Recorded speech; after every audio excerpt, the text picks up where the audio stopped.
Welcome in Friday morning, our 6A pregame show here on KSLSports.com. Thank you for joining us, everyone. My name is Dane Stewart, Jeff Hansen on the end, and we've got the legend, Ed Larson, joining us here today. Coach, thank you so much for being with us on this Friday. Oh, it's a pleasure to be here. We're excited. This is a great time of year. You get to see these young men. They've started in January, and now they're here at the culmination of being in November. This is where you want to be. We're going to talk about these two programs, one that has, well, they both have expectations, desires to be here, but one that I think most people would think would be here, and the other who's just been fantastic. And there's a lot of work that's gone into Mountain Ridge getting to this game. We'll talk about that as the day goes on. We've got a full agenda for you coming up this morning. Of course, our first 6A game, Corner Canyon Mountain Ridge. Our next 6A game, a rematch from a Region 3 Classic, Lone Peak Skyridge, a game that went to double overtime this season. But before we dive into that, let's take a quick look at the 6A bracket, see kind of how these teams got here. As you see it there on your screen, had that Region 3 rematch, Skyridge defeating American Fork, Davis, Lone Peak. We will talk about that game. That was another double overtime Classic. Something about double overtimes in Lone Peak this year. We'll talk about that game because there's some stuff going on social media as well. We'll talk through that. Corner Canyon, you see them over Layton, over Syracuse. They've worked through Region 1, and obviously Mountain Ridge had a rematch of a Region 2 Classic, sweeping Harriman on the year to get here. Coach, when you look at this 6A bracket, talk about these four teams being here, any surprise in kind of how this tournament has played out in your mind? No, not really. I mean, you looked at it when it was first seeded, and you started to see where the matchups were going to be. And obviously, where Mountain Ridge came through, you had Harriman, who's had a terrific season. Yes. Boy, that game could have gone either way, and you know, it's just a great testament to Mountain Ridge. And we talked about what they've been through, like a brand new coach. They start off the year 1-2, and I think there's doubts like, hey, what did we get? Are we going to get going in the right direction? And all of a sudden, he just ticks off wins after wins after wins. And there's only a couple of those that are done before the fourth quarter. Like most of those wins are done. Yeah. They have to get done in the fourth quarter. So it's been a battle for them, and so I think this is a good reward for that program and what they've come through. Great reward, especially for a first-year Coach Robbins. Again, we'll talk about that more. Phenomenal. Jeff, I mean, any notes you have coming into these four finalists? I mean, when you look at the brackets, there were two games that I think were going to be really good prior to Rice-Eccles Stadium, and it was that Lone Peak Davis game that was a thriller, and it was that Mountain Ridge Harriman game. You could have picked either one of those, flipped a coin, and it wouldn't have been surprising to see Davis here, wouldn't have been overly surprising to see Harriman here. But everything else kind of went as expected, and now it's here, right? And this is where the surprises get to happen, right? This is where there's a bunch of Region 3 schools that are saying, hey, we want our shot at corner. We want to have a chance to do this. This is when it's been – we've all been looking forward to it all year. I think this is when it gets really, really interesting is these next 6 days. Let's talk about that Davis-Lone Peak game for just a minute. Obviously, it's in the past, double overtime. Lone Peak able to come back and upend Davis. There is a picture going around. There's a very controversial call or, whatever in that game. But let me just share a perspective with you. I'm not going to say it's right or wrong. There's a picture around a play that was made. Davis thought it was a touchdown. Officials said it was incomplete. There's a picture going around, and you may say, oh, that's clearly a touchdown. Perspective is a very important thing, right? And pictures give you a perspective, but it doesn't give you the full perspective. So I would just add, amongst all of that, and look, I love the year for Davis. Trayden Bessinger, Bodie Sparrow, Isaac Morrison, Tyson Bagg. I mean, the list goes on with that Davis team. And this was a team that I really thought was a contender in 6A, and they were a contender in 6A. Lone Peak had to get everything out of them, a fully healthy Lone Peak team, and just got by him. But that is a perspective from an angle that doesn't give you a full perspective on that play. So I'm just one where it's like, when we talk about replays and we look at photos and things like, it's really important that you see the whole picture of those before you snap any judgments. I don't know if that is one that's overturned if we have replay based off of that angle, because angles are important in this game, and it doesn't have the full angle of that shot. That being said, it's a heck of a year for Davis. And I think I would have loved to have seen the North get a team here to Rice-Eccles this year, but Lone Peak fought back, came back in a game. They trailed by 2 possessions in that game. And the Lone Peak Knights find them right back here at Rice-Eccles. Yeah, the heck of a year for Davis. I mean, everyone knows I'm a northern guy. I'd love to see a team from the north crack into that Region 3 world and get here to Rice-Eccles. It was that close. Angles or not, nobody in Kaysville is going to feel better about angles. Right. But that's how close that was. That you are talking about angles. You're talking about inches. That's how close it was to being a really, really special season for Davis. It's still a really special season for Davis, with or without those angles. They had a phenomenal year. Trayden Bessinger, now an Iowa commit. Congratulations, Trayden. That's huge. Bodie Sparrow, Jackson Ty, you could go on and on. That Davis team was special. Coach Peary did a great job with that group this year, and he's going to continue to build that dart program into a program. It's not just a flash in the pan. Davis is going to be really good for a while. And they beat American Fork in the regular season. They went toe-to-toe with Lone Peak, who's the only team to beat Corner this year. Again, that tells you how good they were, right? And Lone Peak, the injuries, they get under-seeded. There's a lot of things that happen for that to end up being the unfortunate outcome for dart fans. But I will add this, too. That game is 48-plus minutes, and there's a lot of other opportunities to make plays in that game. And, it's never on one play or one call. And, Coach, you know this just as much as anyone. It's an entirety. A team wins together, a team loses together. It's not on this or that. It's a shared effort, a collective effort, and unfortunately for Davis, coming just short. Beautiful thing about team sports is the game matters from the first minute to the last minute. Yeah. And different things change the outcome, and it's never just one thing. I think all coaches look back at games and they watch film and they go, yeah, we can point to probably 6 plays that made a change or a difference in that game. And so it's one of those things that coaches fight. You're in the moment, having been a coach, you want to strangle somebody if the ball goes against you. But it's one of those things that they're going to have to deal with. And my hat's off to Scott. I've known him for a while, and he is doing a tremendous job. Heck of a job. And I want to add one more thing while we're talking about this. I don't know how much we'll go down this road, but the other thing I love about Davis is, Bessinger's in the area, Sparrow's in the, no one had to transfer to get their opportunities, right? You mentioned Trayden's going to go play at Iowa, playing for a black and gold school with the old I logo. Fantastic. Sort of like a win for you. Sort of like a win. But you mentioned Sparrow's got SEC Big Ten offers. Itaiaho's going to get those. Like this is a group. There is a myth that you have to transfer in order to get recognized in high school sports, and it's not true. And that's what I loved about that Davis team was kids that said, we're going to play in our area. We're going to go. We're going to compete. And I would have loved for them to have the opportunity to get here. But again, fell just short in that one. Yeah, just short. But great team, great community. Great team. Love what Davis is doing. Don't give up on that team, Kaysville, Dart fans. Yeah. That's going to be a really good program for a while. Will be. So let's dive into a few things. We brought Coach Larson here, and this is a guy who has coached at a lot of different levels, finished your coaching career at the high school level, turned a program around in Lehigh, and turned them from a program that did not win very many games to winning, competing for state championships and having that expectation annually. I want to talk to you a little bit because we were talking before we went on air about what it means for a program, a team, a community to get here to Rice-Eccles for a semifinal. Coach, just share your perspective as you built Lehigh, what that means for a community to have that kind of success in a season. Well, I'll tell you what, when there were some things that shocked me that I found out after the fact. One of them, whenever we came up here, the elementary schools in Lehigh closed. That fed into. Cool. And they had the fans coming. I feel like every time we looked up into the stands, our sides would just seem to be filled from the bottom to the top, and I couldn't have asked for any more better support. But it does so much for the community to make them feel like, wow, these are our kids. These are the kids we've seen from elementary, junior high, and they're on the stage, on TV, at Rice-Eccles. And what a great opportunity for them to come and be a part of this.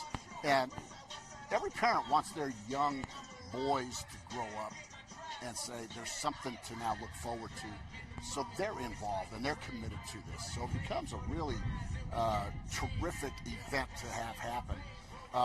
We talked about this earlier. Mountain Ridge, this is their first time at this level. Their other programs, I think they're going to find out, are going to elevate this year because of what Mountain Ridge has done in football. The high school itself transforms and expectations become higher. I've had principals tell me whenever we're successful, problems at the school go down. There's just an expectation of pride of our school. So there's a lot of good things that happen when you get to this point. And the community, the school, obviously the parents and the coaches, and the players. This is a terrific environment. It's unique because I think, boy, I grew up in California, and we never got a chance to do anything like this, to go play at a local university if you got to this level. like this is a great venue, great opportunity for the players and the programs to be in this situation. We talk about your build at Lehigh. I'm curious because, Corner Canyon, this is almost a rite of passage for that football program. It's the 8th straight time they've been to a semifinal at Rice-Eccles Stadium. Mountain Ridge, I mean, no one on this roster has been here before.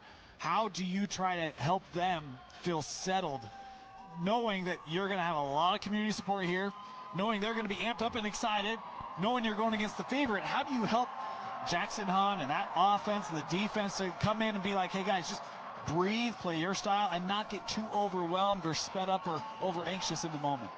Yeah, I think the pregame is where you start looking around as a player and you're going, wow, I'm at the University of Utah. Yeah. But once the game happens and you're out there in between the stripes, it's amazing how things get locked out and you're just focused in on the team that's in front of you. I think every team that can get over that hump and say, look, Corner Canyon, Eric's done a great job, but we're going to eliminate the CC on the helmet. Let's not look at that, and we're playing a team in a blue helmet, and let's play our game. And at the end of the day, as a coach, as you're building a program, if you can play up to your level, regardless of the outcome, then you, I think, have set the right template for your program. The process has got to be in place to say we've got to practice at this level so we can Play and compete execute and play and execute at that level. And the hardest part for a coach is to practice at this level and then figure out that the kids just couldn't do it. Yeah. And so I think if they do that, they're going to have a chance to make it a game. I love that you talk about it, get rid of the C's. I talk a lot about that. Don't let the logo beat you. Take a walk with me for a minute here, guys. I got into a Tesla a couple of weeks ago. First time I'd ever been in a Tesla. I've always been kind of intimidated by the handles. I see these handles that are like Looks embedded. like a spaceship. Yeah, I don't know how they're going to come out. I don't know if there's a button that I push and it like knows that I'm close to the door. I don't know how to get into a Tesla. So I walk up to the Tesla, and the guy that I'm with, he says, Jeff, just push this thing, and it's just a handle. Oh. No, this isn't a spaceship. This isn't something crazy. I just push the thing and I get into the car. At the end of the day, like, look, those C's, those are intimidating. It's that Tesla handle. It's huge. Once that ball is snapped, it's just ball. Go out and play football. It's a really good team. That Tesla was still really cool on the inside, but you're just playing football. Don't let that intimidation factor beat you before the ball is kicked off. Don't get lost in the aura that comes with Corner Canyon. Go out and play your football game. It's just football at the end of the day. Yeah. No offense, Jeff, but you and I probably have different issues in trying to get into the Tesla. I think we might have similar issues. It might be close. I love that. So I think the interesting thing that makes this even more incredible for Mountain Ridge this year, it's not just the players who's the first-time experience. You've got a head coach, first time as a head coach, Coach Nick Robbins. Now, look, he's coordinated offenses who have been here to the side, including Titview and Alta, but this is his first time as a head coach. First year as a head coach and his first time as a head coach. So he's going to be learning how to keep himself composed as well as trying to keep his 16, 17, 18-year-old team composed. Coach, what does that say about the job that Coach Robbins has done in his first year to take this program to match the most wins they've had in a regular season, to secure an outright region championship, and to get to a state semifinal in year one? Yeah, it's a tremendous job. We've talked about this. We talked a little bit about this earlier. All these programs have got great head coaches, but one thing they also have is they have great assistants. And those assistants really make or break you in a program because they're the ones that are talking to the players when things go badly. And when things go well, they're able to keep them focused. Your assistants are such a big part of this. And if you look at Nick's and what Mountain Ridge has done, their games have been so tight.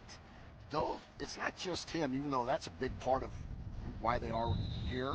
Their assistants are the ones that said, hey, we're going to stay focused on the task at hand and let's win this thing in the fourth quarter. He's done a tremendous job, and I think that what will happen now is the kids that live in the area, that live in the boundaries, will say, hey, we're fine staying here. We don't need to look elsewhere. I love that you mentioned the buy-in and those assistant coaches. Assistant coaches have to buy in too, right? It's new for them. It's a new head coach. I love that Coach Robbins has buy-in from his players. Obviously, that's how you win in the fourth quarter. Your players got to believe in what's coming. Those assistants have to believe way earlier than the players do. They got to believe long before workouts start that, hey, this is a guy we're going to buy into. We're going to follow this scheme. We're going to preach the culture that Coach Robbins wants. It's cool to see it pay off. Now, I think the interesting thing, when he got hired, I started hearing kind of who he was looking at for assistants.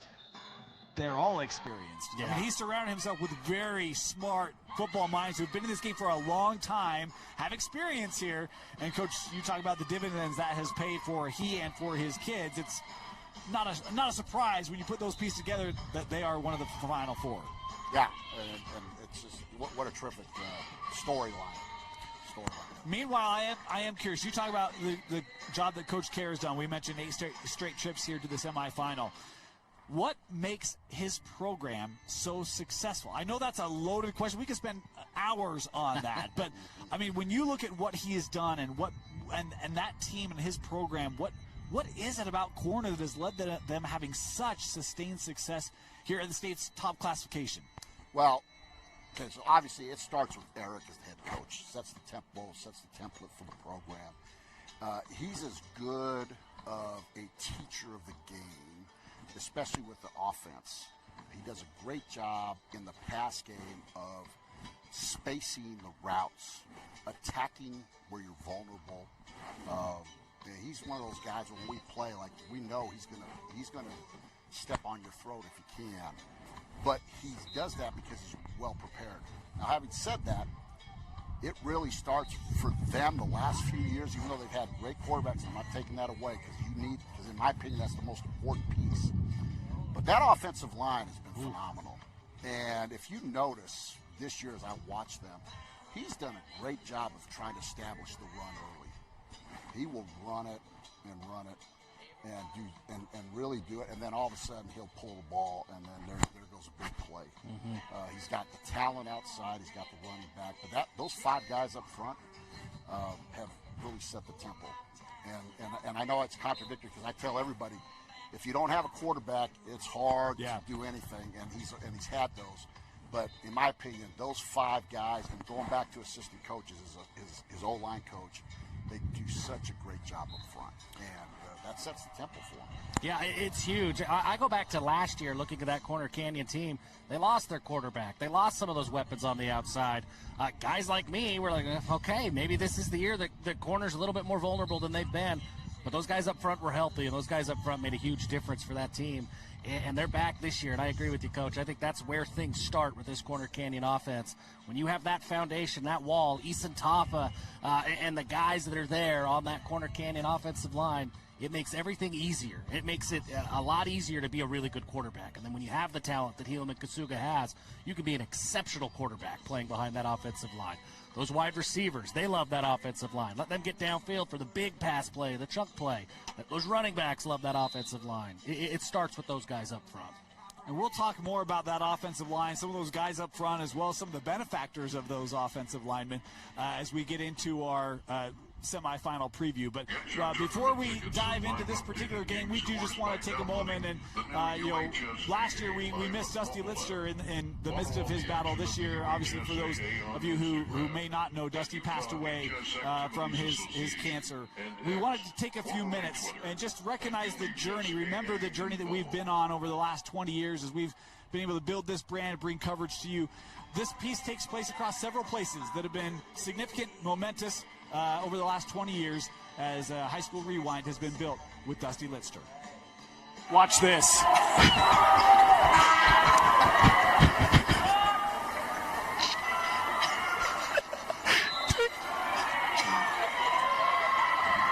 And that'll do it. Bingham moving on to the semifinals to play Copper Hills. Man, I tell you what, I mean, it looked like Bingham had this game in control. And I mean, what's like... Watch this. 2 simple words. And for those who may have been watching a late-night quarterfinal game after 11 o'clock on a weeknight, they may not have known what those words would represent. But for those of us behind the microphone and behind the camera, it still represents what we built over 20 years. Sports, fun, brothers. All right, Dusty. Hey, you know, when I was in kindergarten, I was part of a musical, right? Okay. It was called Alphabet Soup. I was Mr. L, and I had a line in there about how Mr. L likes lollipops. I couldn't say my L's as a young man. Let me just extend that line of Mr. L likes lollipops. Mr. L likes Leighton Lancers. I got the Leighton Lancers as my state champion. Coach Miller, he's got a lot of height. You got Potter. You got Kofed. I got Leighton. Wow. My mom will be happy. How about that one, huh? When did I become Dave Pash with Bill Walton? How did that happen? It all started with two 20-year-olds being randomly paired together in this building for a random holiday basketball tournament. We were paired together because there was some hope that we might be able to relate to the student athletes in which we were covering. Neither of us had any training in this, though we'd each dabbled in it a little bit in high school. We were thrown into the deep end and got to learn together. In our early days, there was probably more competition than anything else. We both wanted to call as many games as we could. The ironic thing, though, is how that had forged a bond between someone who would become my longest-lasting friend. I never would have imagined how long we would do this together. It didn't take long for Dusty to see an opportunity to build something unique for Utah. After being introduced to Vince Francis, the three of us seized an opportunity to revolutionize the way high school sports were covered. We built slowly, looking for the right partner, the right content, and the right business model. There were so many that helped us along the way, and Dusty was always extremely appreciative of those who saw this for what it is, a new kind of media. Dusty had an incredible way of relating to people. It was evident even in our early days with the Dusty Diehards, which started right here at Davis High School. People loved Dusty. He had a unique ability to create personal bonds with anyone. Pair that with a memory that could pull random facts about all things Utah, even from a time before he was born, and here was a guy who could have a personal relationship with anyone. That's why so many people will call him their best friend. He used to end every conversation with me with, "Thanks, buddy."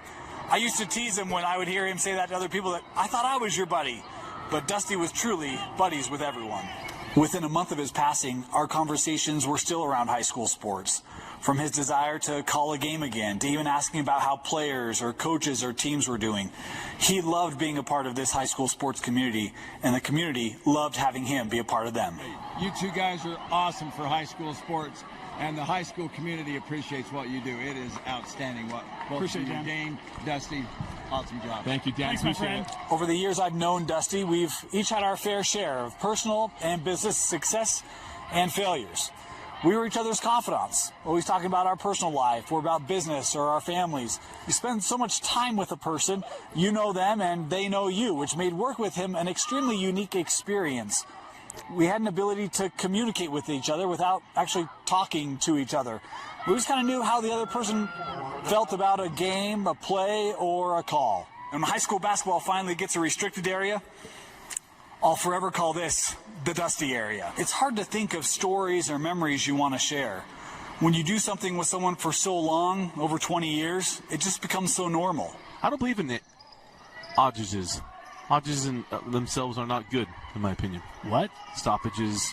Oh, I thought I heard like oddages. I probably said I have no oddages. idea what you just said. I was trying to hear it as I said it, as that was a timeout there for Timberdogas.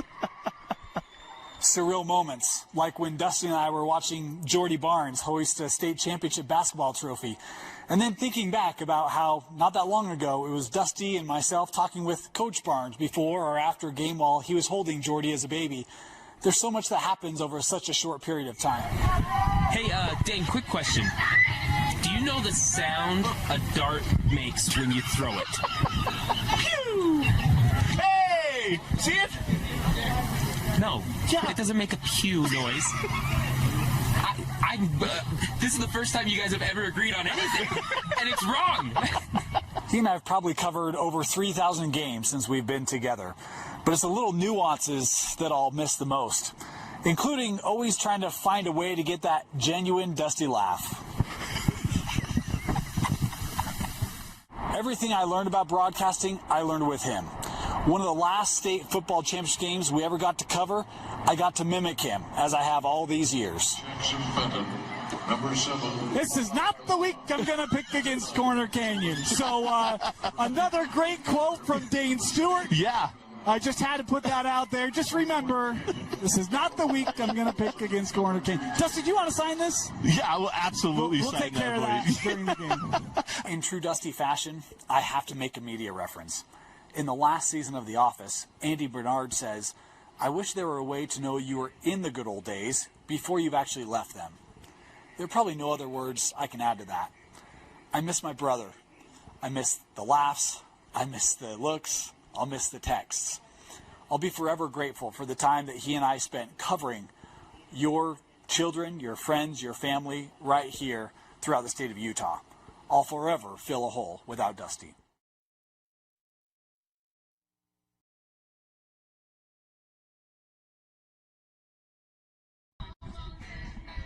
To try to innovate, bring more coverage for our great student athletes here in the state of Utah. After all, that's what we were built on, and that's what Dusty wanted to do more than anything else. We continue to make sure we'll strive to exemplify the same values, character that Dusty has brought over his tenure here, helping lead Rewind. But we'll forever miss one of the legs of our tripod, Dusty Litster, but we know he'll continue to watch this. And Coach, I know he was a big fan of yours and the work you did at Lehigh High School, and absolutely loved how you helped grow the game here in the state of Utah, help elevate quarterback play and offenses, but certainly missing him here at the site this week. Well, it's a terrible loss, obviously, to his family. It's a terrible loss to football, to high school football, and all other sports. But being a football coach, I don't think I've ever come across Dusty in any setting, even if he was not having a good day, where he wasn't going to give you a smile. His smile was infectious and was unbelievable, and he was always so kind in talking about anybody. He never came and badmouthed anybody, and was such a good man, and he's going to be missed. He was really one of those cogs in high school football that will go down as a pioneer for what you guys are doing and what you guys have done. Yeah. You know, one of the first playoff games I ever got to call with Dusty, it was a game at Bountiful. I don't even remember who Bountiful was playing. I don't remember the winner and the loser of that game. But there was a winner and a loser, and it was a playoff game, so somebody's season ended. And it's when we were walking after the game to the parking lot, Dusty started to get a little bit emotional, and he said to me, he's like, it's just so hard when you watch a senior that they've given their whole life to this sport, and now it's over. And for most of them, it's just over. They don't go on and play college ball. It's done today. And he was emotional about that. You could feel the pain that he felt for these kids. And then he followed it up with, but every single one of them would do it over again, because football is so great, and that hard brings this brotherhood and this unity and this camaraderie that nothing else can give. He loved high school football because of that. And when I look at what you guys did on the Rewind side for 20 years and how hard it has been, how hard you guys have had to work to build this, it stinks that he's gone, and we're going to miss him forever. I sure love Dusty Litster. He changed my life. But I know that he would do this again and again and again, as hard as it might be today, because of the brotherhood and the community and the impact that we had. He loved high school football, and I'm grateful that he could still live on. That legacy could still push forward through what he built throughout his entire life. He loved covering this. This was his life. He loved this week. He loved these 2 weeks actually being up here at the site, and we surely miss him.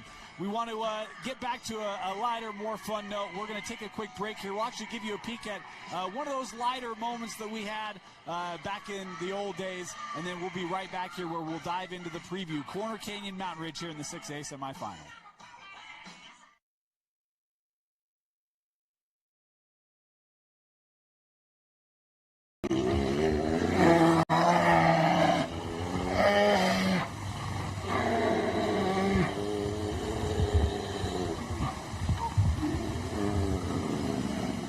Dusty, come on. I mean, if you don't have pitching, you're going to struggle when you're out in the field.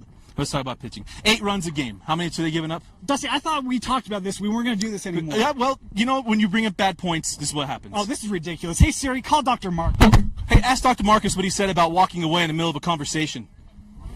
We might not agree on everything, but we agree on how we cover high school sports. And no one will give you more comprehensive coverage than Dusty Dane right here on Deseret News Rewind. Absolutely. All the way from 2 days in August till baseball, soccer, and softball in May.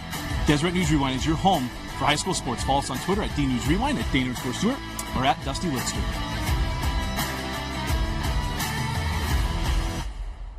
Yeah, that's it. Go ahead and tell Dr. Marcus. Hey, but let him know we wore blue shirts, though. Matching.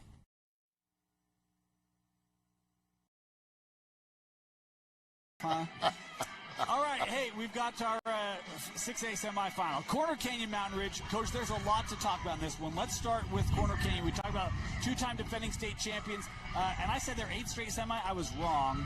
It's 9. This is their 9th straight semi, so it's even more impressive.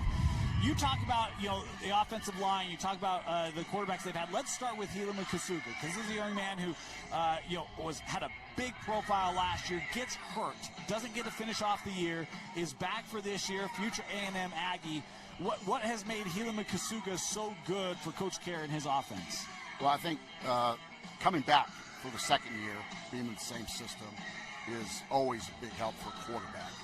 I think his game is flourished with his ability to run.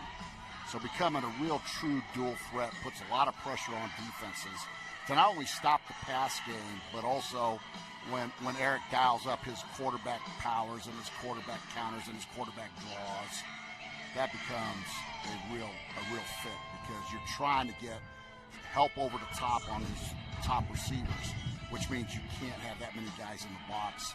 And with that big offensive line, boy, it's almost a no-win situation. He's top 5, Helaman is, in terms of passing yardage in a career, I believe, and he's just a little over 300 yards away from number 4, and that's with missing half of his junior season, and that speaks to how good he has been. Coach, you were mentioned earlier about the run game, and we see in some of these highlight packages, Weston Briggs, Kingston Cooper, there's guys who can run the rock here for Corner Canyon.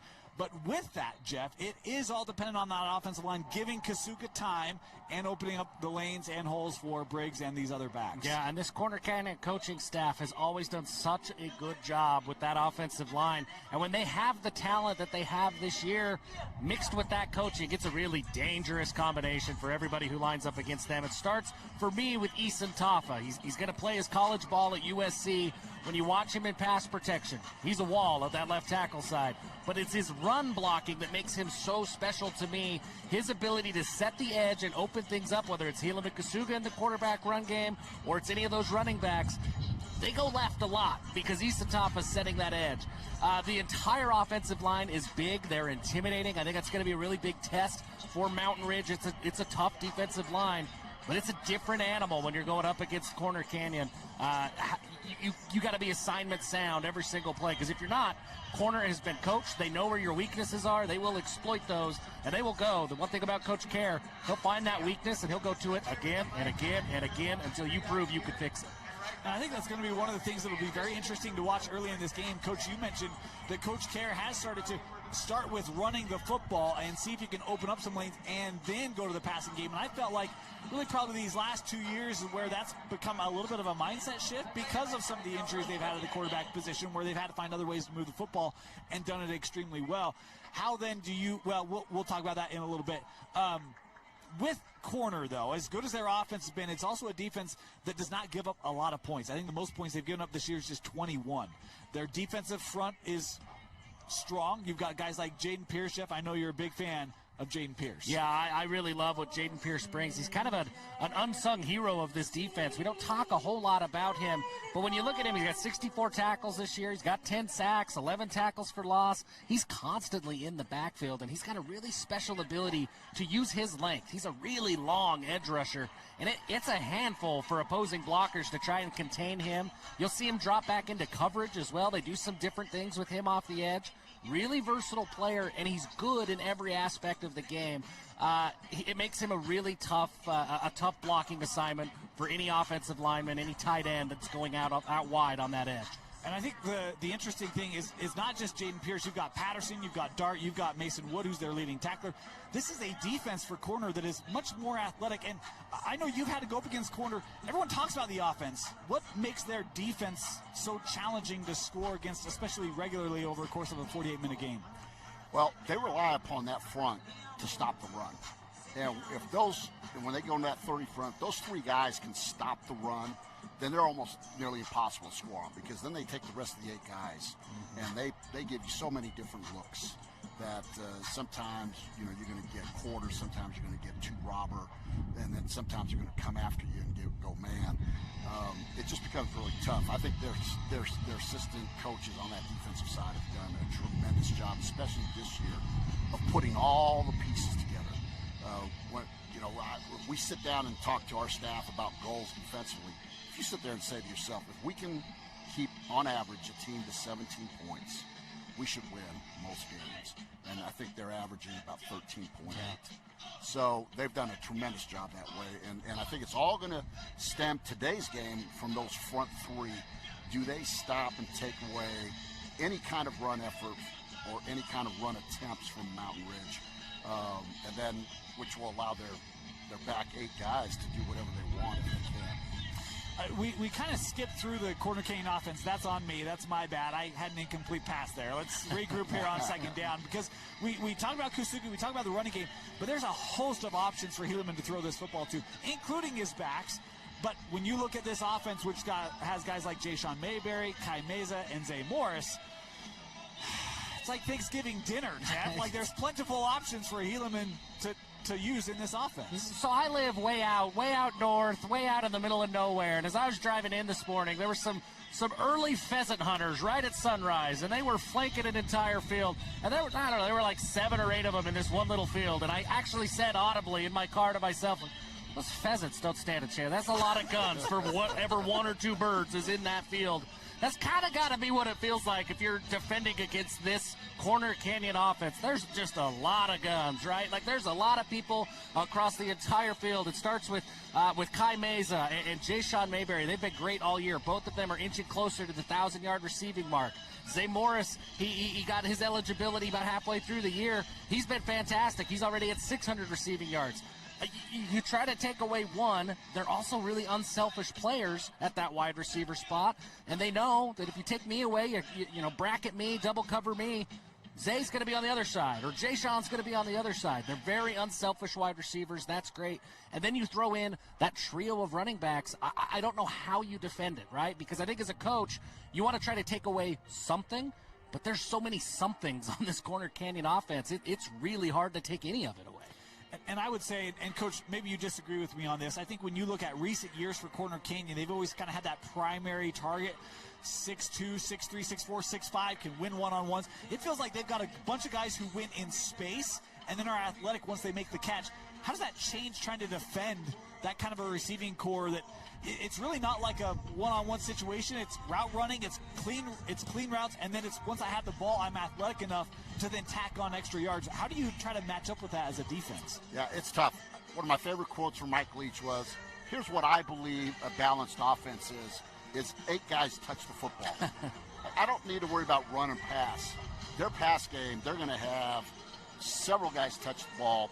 The Syracuse game, Isaiah Morris comes out of nowhere with 11 catches.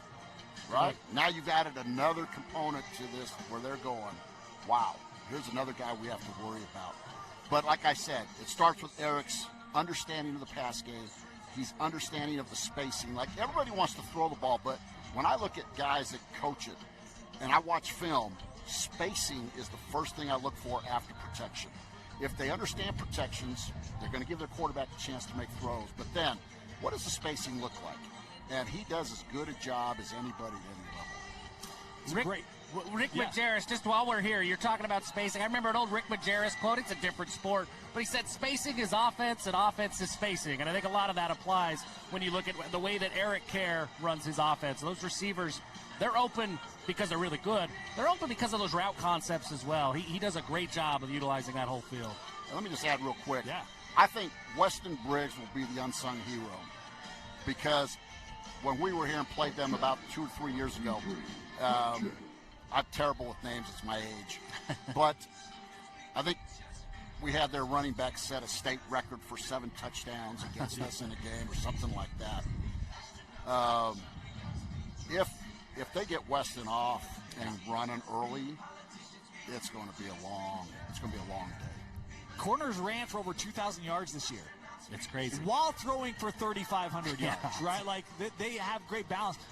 I'm with you. I love Weston Briggs. That young man is built like a tank, and he runs like a gazelle. Like, I mean, he is quick in the open field. You're not catching him. Big kid. Not too big to where it slows him down, though. He can take contact. He can fight through things. And then you mix in other backs they've had who they've been kind of working in as the offense gone on. They've got a lot of versatility. But I'm with you. We said it in the bracket reveal. Weston Briggs has averaged 7.5 yards a carry. Yeah. Average. You're setting up on 2nd and 2. That's a good recipe. That being said, Mountain Ridge has had a fantastic year. And we talked about, Jeff, we had a chance to see them against Westlake, last game of the regular season. And we were like, this Jackson Hunt kid, yeah, he is set up where he could have like a Trade and Bessinger kind of year next year. Yeah. Because he has just come on as a junior. Super impressed with the Mountain Ridge quarterback. I love that you called it out because, at the beginning of this year, we said, hey, Jackson Dart was pretty darn good for corner. Trayden Bessinger kind of looks like Jackson Dart. And you look at the way that Trayden Bessinger had this breakout year. He was fantastic. When I watch Jackson Hunt here, I do see a lot of Trayden Bessinger. He's got a similar frame, 6'3", 200 pounds. He's got a really strong grasp of this offense. You can see the trust. That's what really stood out to us, Dane, when we were there watching that Westlake game. Coach Robbins lets Jackson Hunt make a lot of checks and calls at the line of scrimmage. There's a lot of trust there. When you look at the way he delivers the ball, I don't know what you don't like about it. I mean, he has the size. He's got the zip. He has the understanding of where his receivers are going to be. I think that Jackson Hunt is going to be a big-time college quarterback. I think he's a big-time high school quarterback now. Just his season this year, Dane, more than 3,700 passing yards, 33 touchdowns. He's got almost 300 rushing yards as well. I mean, that's 4,000 total yards from a guy that nobody's really talking about. Jackson Hunt's had a fantastic season. Coach, I know you're familiar with Coach Robbins. What does he like to do in his offense, just foundationally, that makes it difficult for defenses to defend? Well, I think Nick actually will be with Jackson. They're going to kind of team up to give them a chance. If they can't run the ball, Nick has done a great job in learning how to do spacing and hitting the underneath short shots. So the passing game that's under 10 yards, if he can get that going and be the answer to an anemic run game if they don't get one going, could keep them in this game because that's going to be crucial for them. When I saw them play Lehigh and that was a standoff, there wasn't a lot of offense. Yeah. But when I saw Jackson play that game, and it was like the 2nd game of the year for him, 3rd game of the year, something like that, he did such a great job of managing the offense, of just learning how to take what Lehigh gave him. He hit the flats quite a bit. He hit all those shots that were under 10. And obviously, once that starts becoming a part of his repertoire, then going down the field becomes so much easier for him. And I think we're going to see that hopefully today with what Nick is dialing up with him. And we'll just see how, like we talked about, it's like, let's see how he handles the pressure of Corner Canyon in the semifinals. You talk about the run game, and Zach O'Feese has been really good this year. Ashton Gates as well, been strong running the football. But this sounds crazy, actually. I may not be able to go home tonight with the comment I'm just going to make. And you guys can brush at this.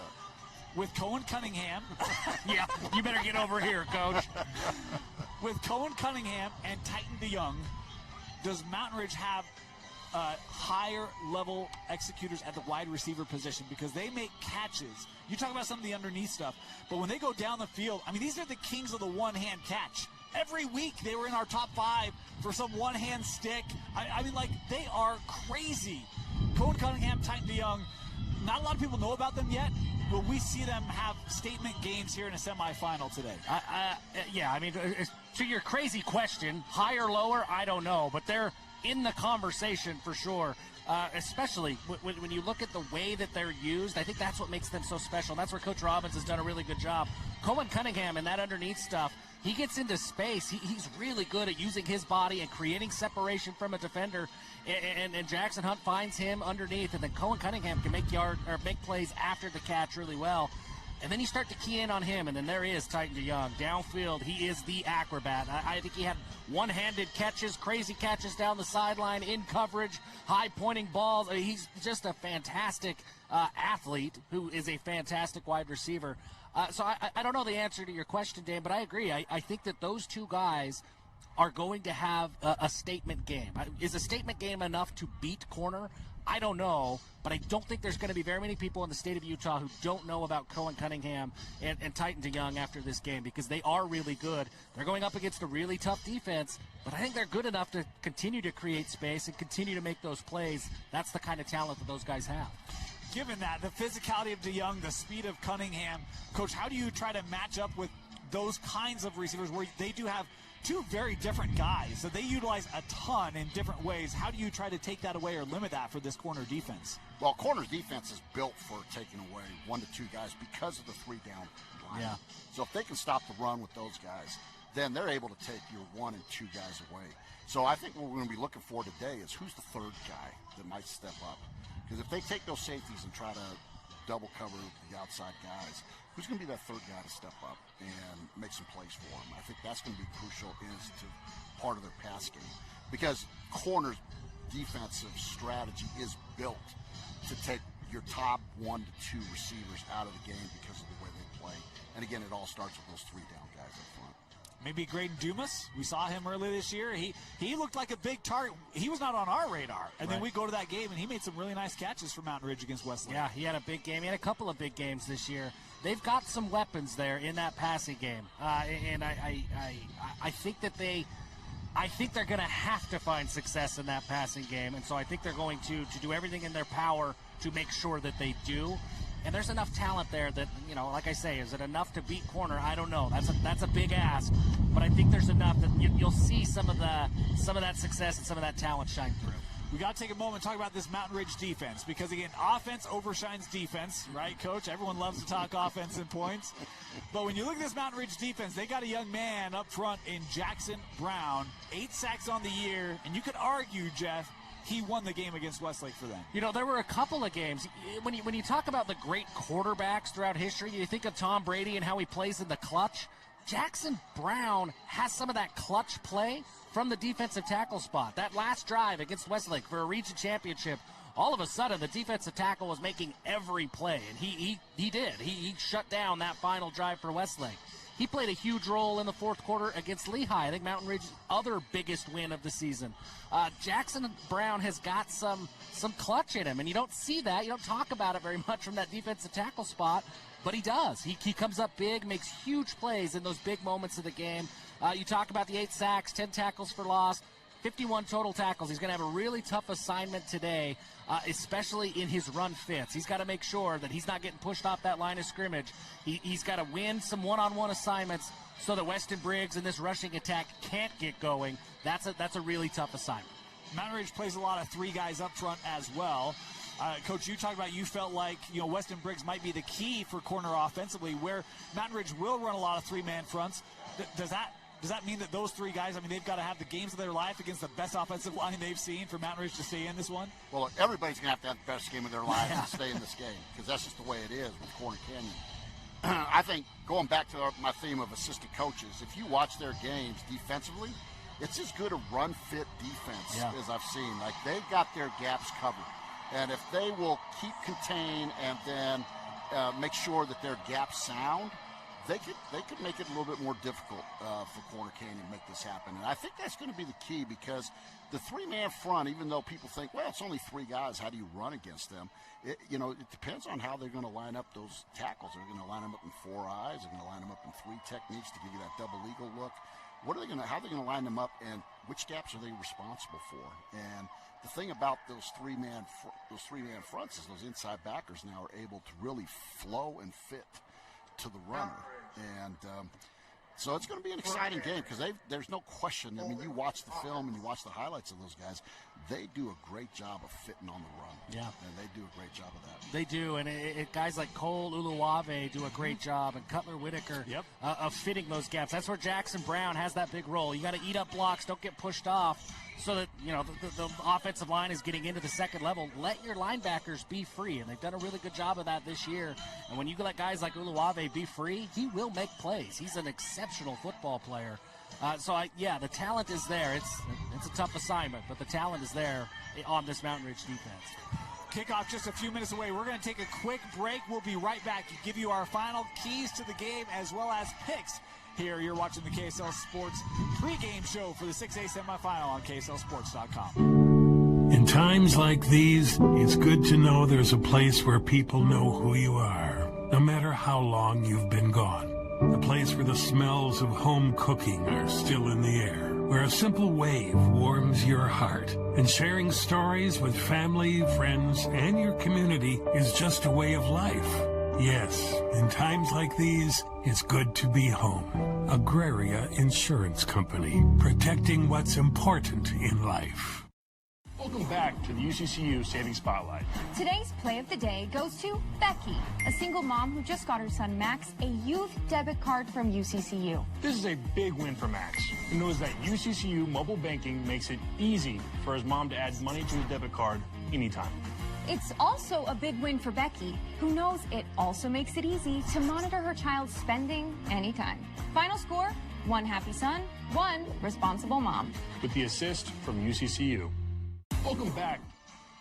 Welcome back. Dave Stewart, Coach Ed Larson, and Jeff Hansen here with you. I want to touch on one thing before we go into our kind of keys. We're down here. It's a little breezy. We talked about the importance of running the football. Do you think that this will impact the air attacks at all for either of these two offenses today? Boy, it can. I think it'll impact you more when the wind's at your back.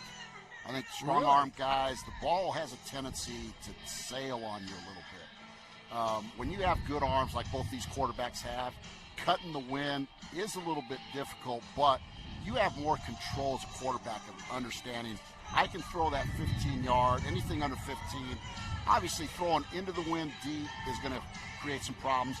But I think with the wind at your back at times, if the ball gets up, and especially the two balls that these guys like to throw, it has a tendency to sail. So you got to be careful on how you manage that.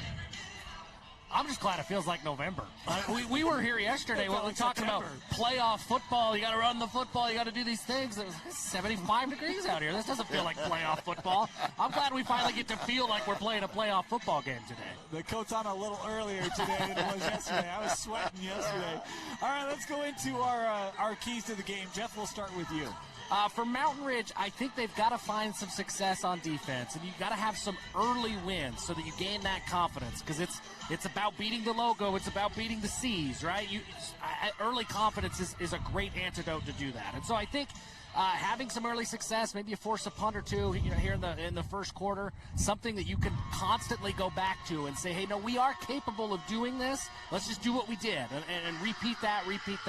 I think if Mountain Ridge gets down earlier, they allow some big chunk plays early, it's going to be tough to claw back. And then for corner, it's just about doing what corner does. This is, essentially their second home field. They've been here so much. So just show up. Don't be intimidated. This moment, you've been here before. Everybody on that roster's been here before, including Hilo Mikasuga, who didn't play in last year's state championship, but he's got his own state championship ring, too. He knows what it's like here. So I think that it's just about stay within yourself.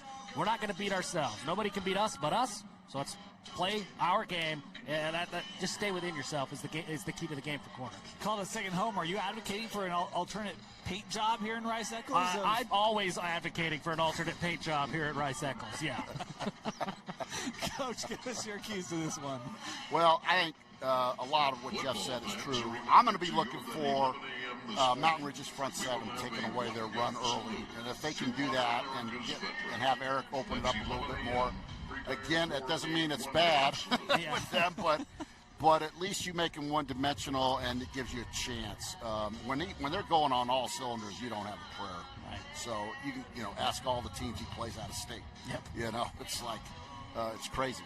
And then, obviously, the other thing I'm looking for from Mountain Ridge is what's that leadership and what's that execution look like from Jackson Hunt? Because obviously he's done such a tremendous job all year. When things go bad, is he the guy that's going to be able to make good decisions when they've got the ball and not try to force it? And that'll be important. I think the start's going to be really interesting, right? Especially if they go down early. You go down one possession early. Do you feel pressured now? We got to go get points. I love that call out. A couple of interesting notes in this one. Coach, you'll find out. I like to pull weird little quirks. So I pulled this one this morning. This one's nuts. When there has been a coin toss before the game, corner is 10-1. Just teasing. This one's real, though. This one's real. Corner, one loss on the year to Lone Peak, right? It's the only game in which they did not throw for over 450 yards this year. Sorry, fewest total yards. Total yards, 450. Only game their total yards were under 450 was the loss to Lone Peak. Every other game's been over that. So can Mountain Ridge find a way to limit their offensive efficiency? I don't know. The other interesting point is that's the only game in which Helaman's thrown multiple interceptions this year was the loss to Lone Peak. So taking care of the football is going to be important. Mountain Ridge, this is their tied for the most wins they've had in a regular season.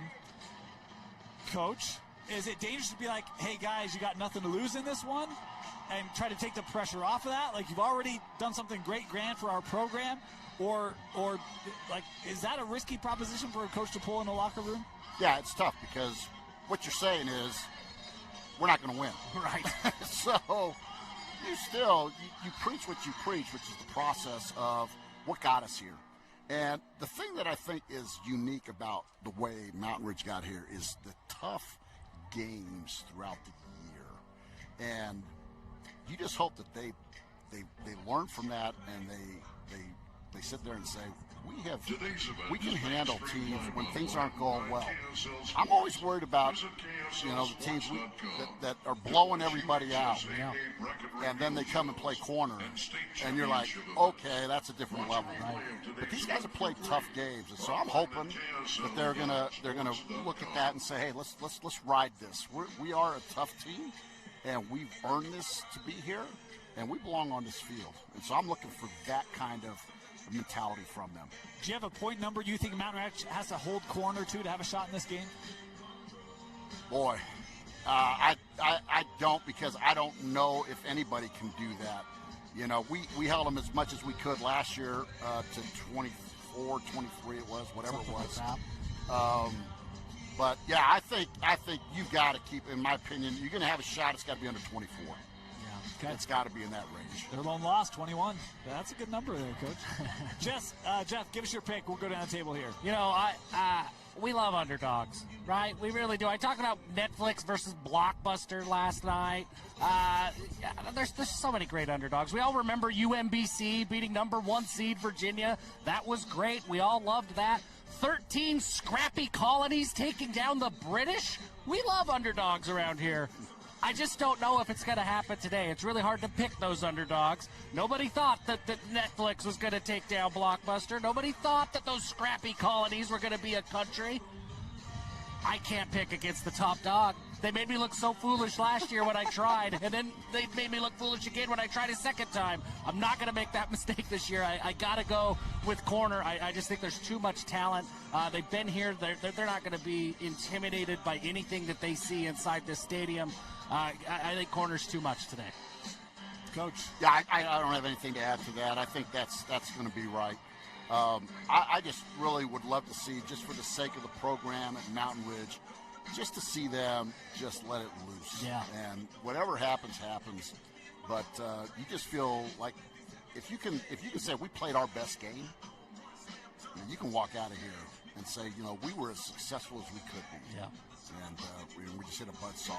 But again, that's why you play the games. That's why you play. You play the games because even though on paper this blue helmet should walk out here victorious, I'm looking and hoping for a great game. Should be a great one. Look, Mountain Ridge has been to the semifinal one time. They won. Beat Skyview. Went on to the state championship game. They lost to Lone Peak. Undefeated in this building, Mountain Ridge is, huh? These are their colors, Jeff. It's their home field. I love it.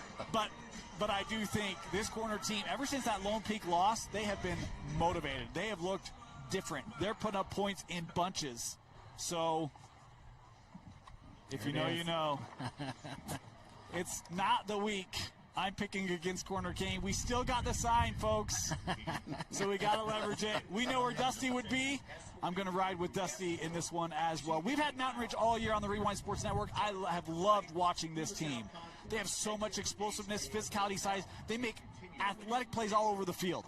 I just think corner's going to be too much today, so I'll go with Chargers. There are our picks. We've got kickoff coming up in just a few minutes. National Anthem right around the corner. Stick around for halftime and post-game shows. We'll be back, Jeff Hansen and Coach Ed Larson, to break it all down. Kickoff a few minutes away here on Friday, the 6A semifinal, coming up next here on KSLSports.com.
Know how important Jackson Hunt is to this football team. Look at this throw. Absolutely. Oh, man.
presentation.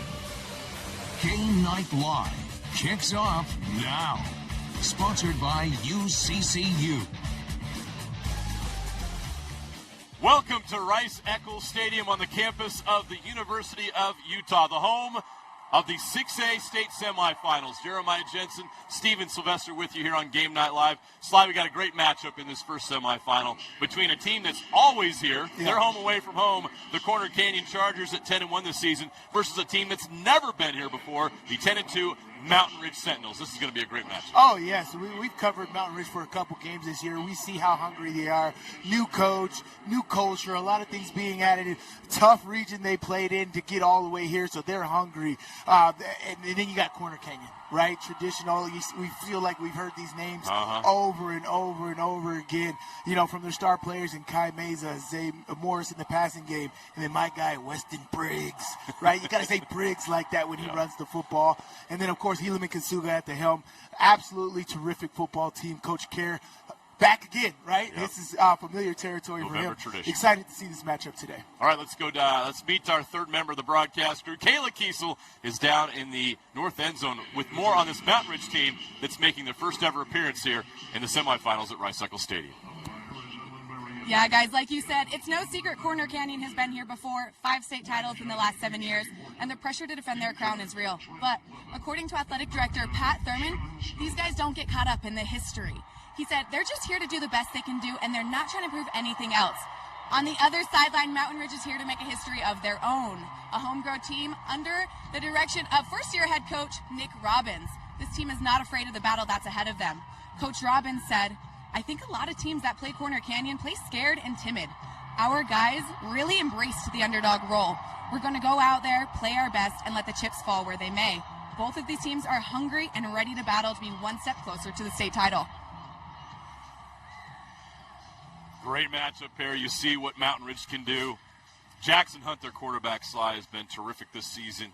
Cohen Cunningham, over 1,400 yards receiving. And their defense has just been phenomenal. Their defense, let's be honest, the plays that they've made in the playoffs helped them get here.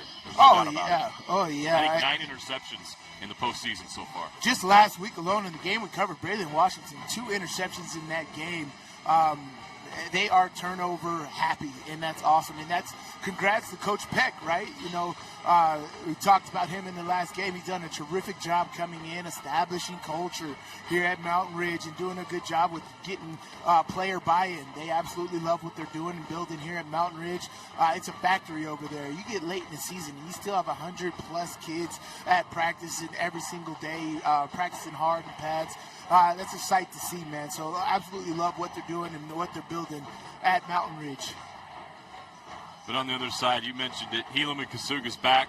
This is the 4th year that Helaman Kasuga has been in the semifinals. Of course, last year he was not able to play. He had the injury, an injury I believe he sustained in a game against Mountain Ridge last season. So Helaman Kasuga, while this is his 4th year in a semifinal, he missed last year on the field, and he is hungry to get back here and have a big game. You know, they got Bronson Evans, who came in last year and did an incredible job in a tough spot, leading them in guiding them to a state championship in that quarterback position. That just shows you the depth that Corner Canyon has, that when somebody like Helaman Kasuga gets injured, they've got somebody back there that's capable of making big plays and big moments. So, and that's what you look at too. We cover tons of games throughout the year. You look at the stat sheet; it's normally just one guy. You don't have a backup that can come in and handle the offense the same way. And Bronson Evans did a great job last year. But if you're Helaman Kasuga, you are hungry. You are, just as you said it like that. You want that state championship. He's done a tremendous job at the schools that he's been at making a mark. He's a huge name here. You say his name, and everybody knows exactly what comes with that. And he's a big-time competitor, and there's no other thing that he wants to do than win a state championship here for Corner Canyon. Wind is a thing today. Just a little bit. We'll be watching the weather. We're hoping the bad weather holds off. The low kick, it's going to be returned. Mason. Now that's a squib kick. absolutely love the placement. When you're a kicker, you got to understand placement. You got to understand timing. And the way he kicked that to the deep corner, but it wasn't even close to the sideline, so they had to pick it up, giving his coverage enough time to get down there and get the ball at the 11-yard line. That is a perfect kickoff coverage. If you do a squib kick, that's what you want to do. You want to make sure your coverage gets down there in time to make the play. Jackson Hunt, number 11, is the quarterback for Mountain Ridge this season.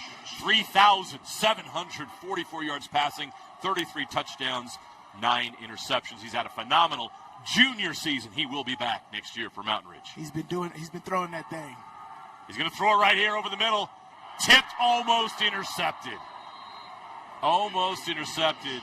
A great play by number 44, Fui Vakapuna. And if he picks that off, that's 6.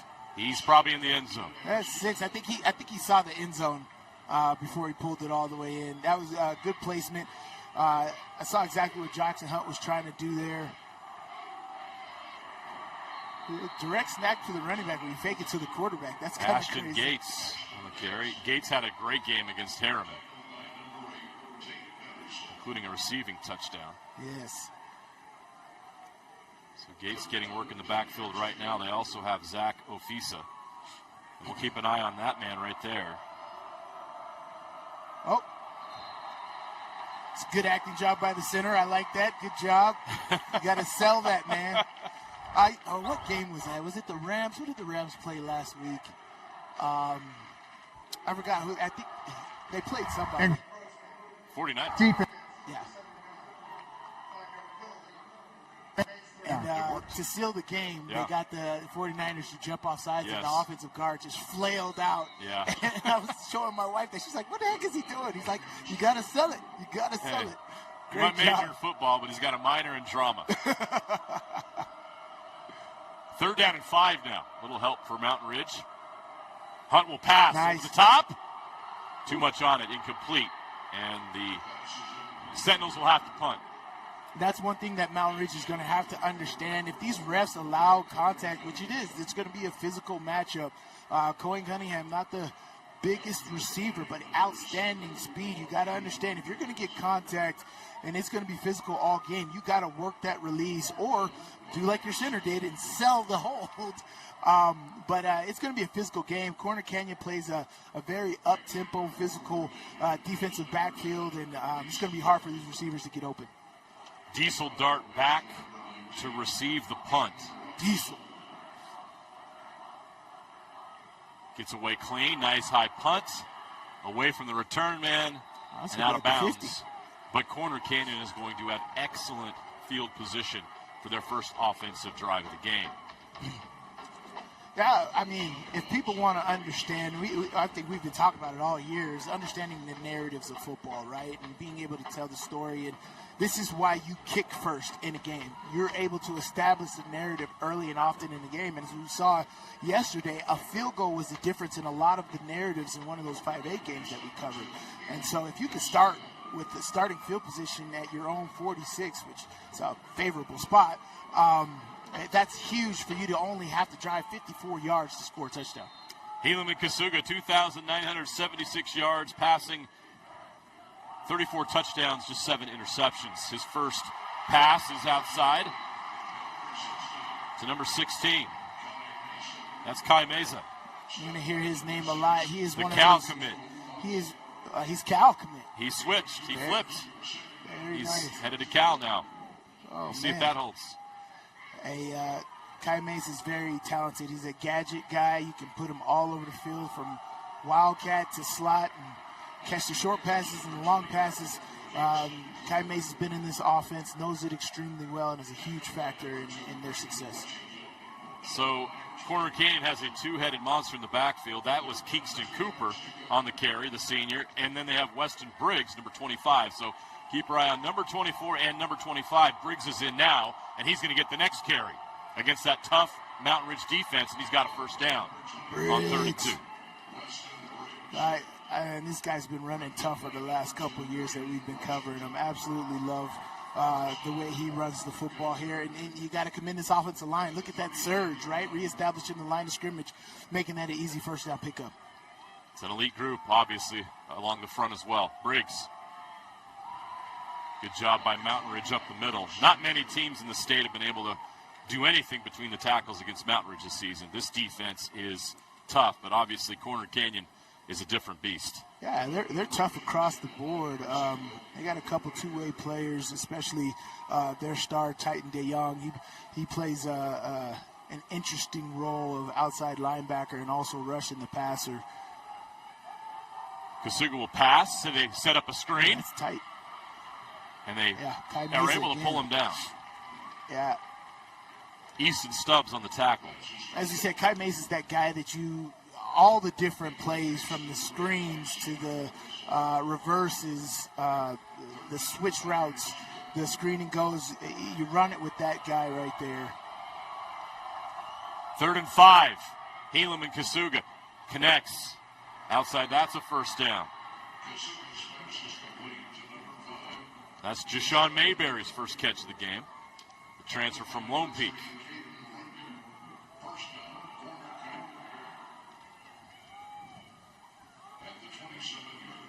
Mentioned Kai Meza. He's a former Mountain Ridge Sentinel. Oh, that's right. That was his freshman year, right? Yeah. Yeah. He was sensational then.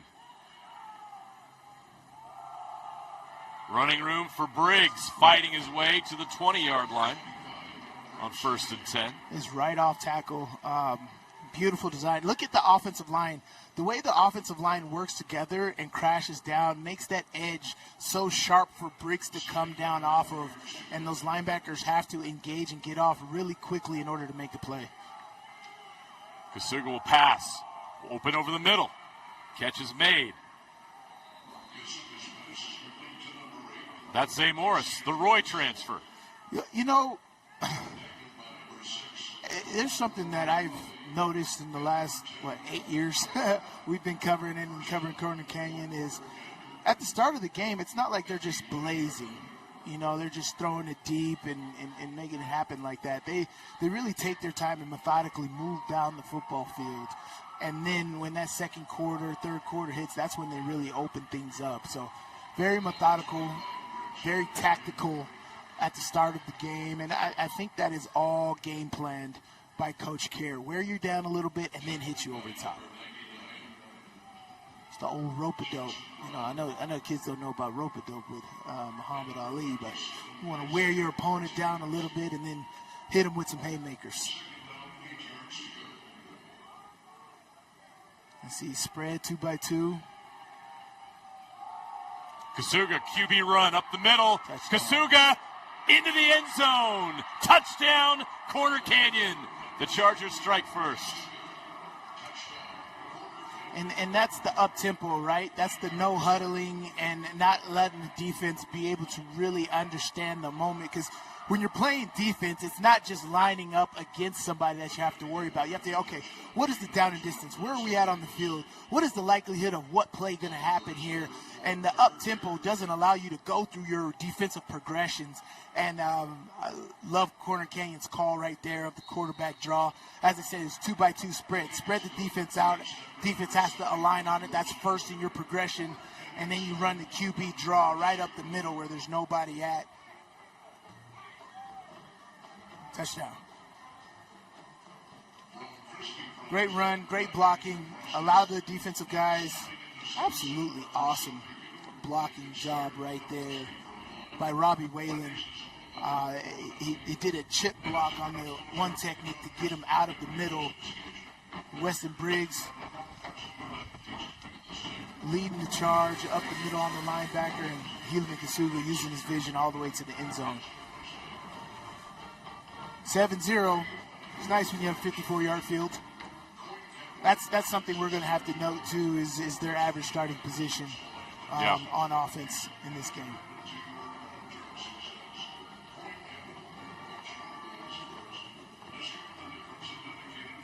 .54-yard drive.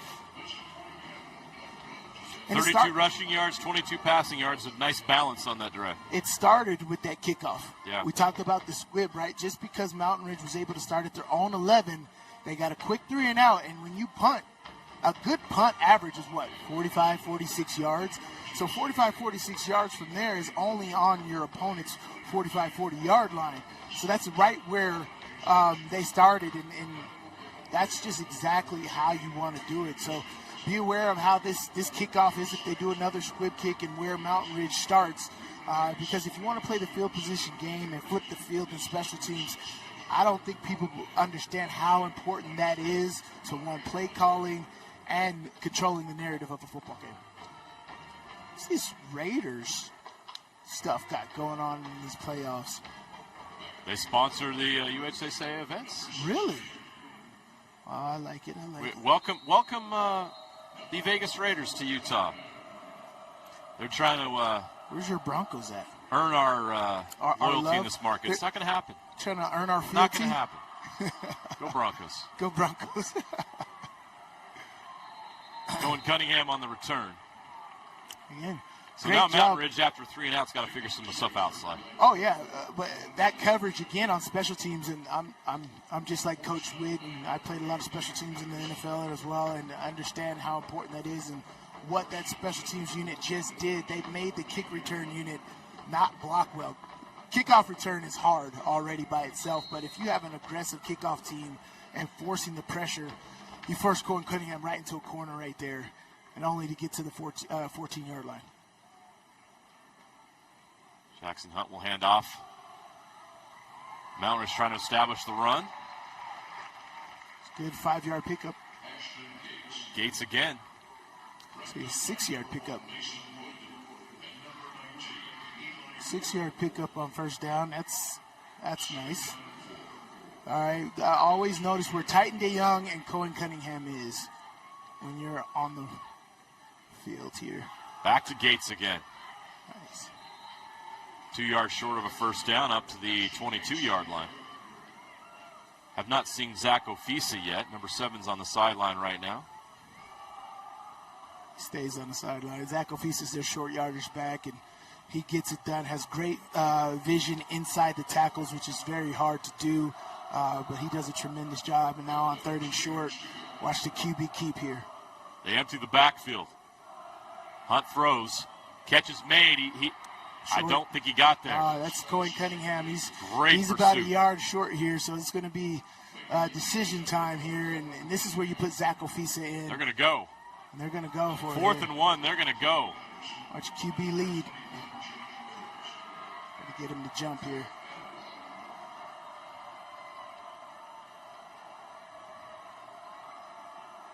Speed option.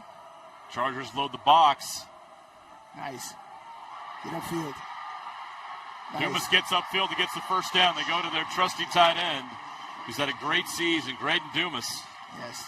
And he picks up the first down. How about that, Sly? Going for it on 4th and 1 from your own 25-yard line.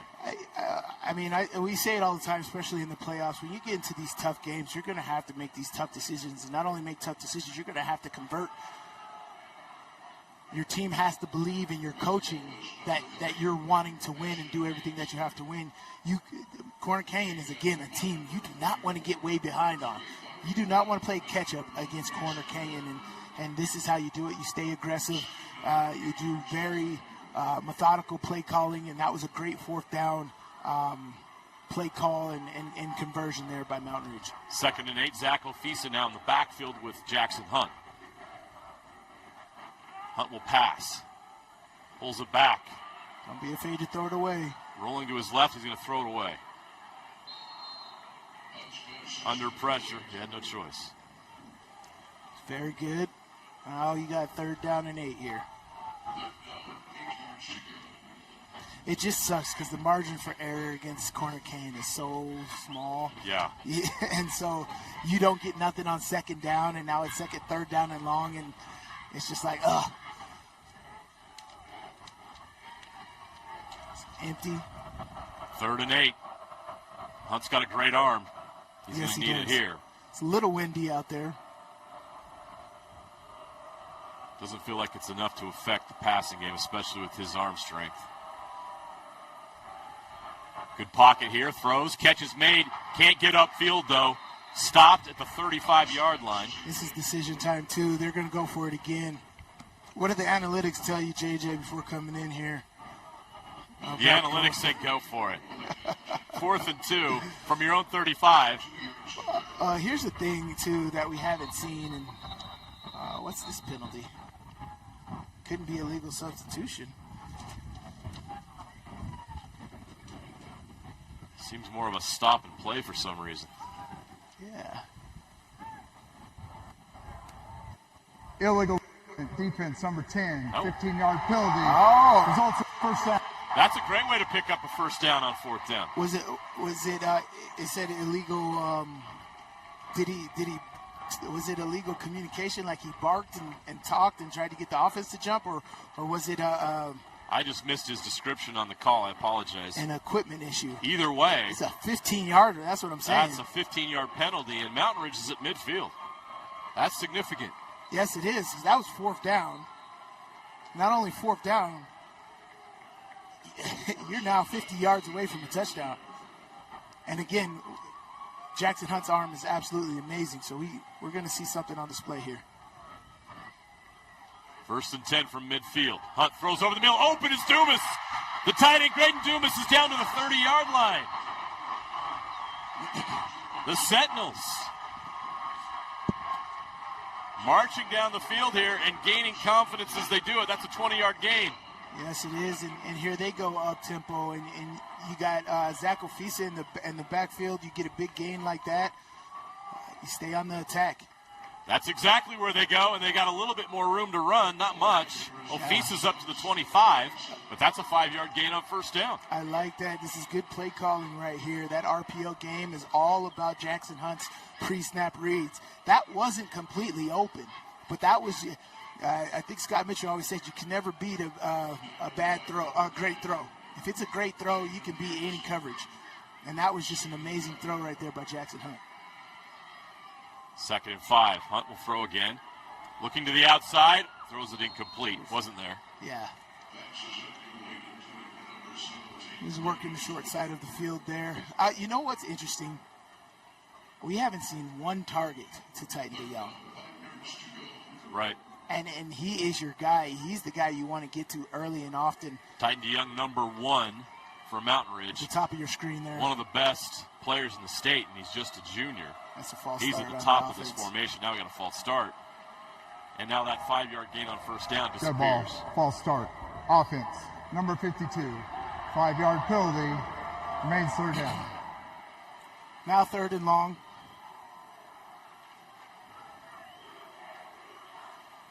They sub Zach Ofisa out. They bring Gates back in at running back on 3rd and 10. Probably plan to use him in the passing game here. Watch the pressure.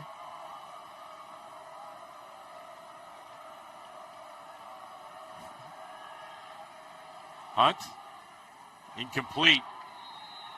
Coverage was tight. Yes, it was.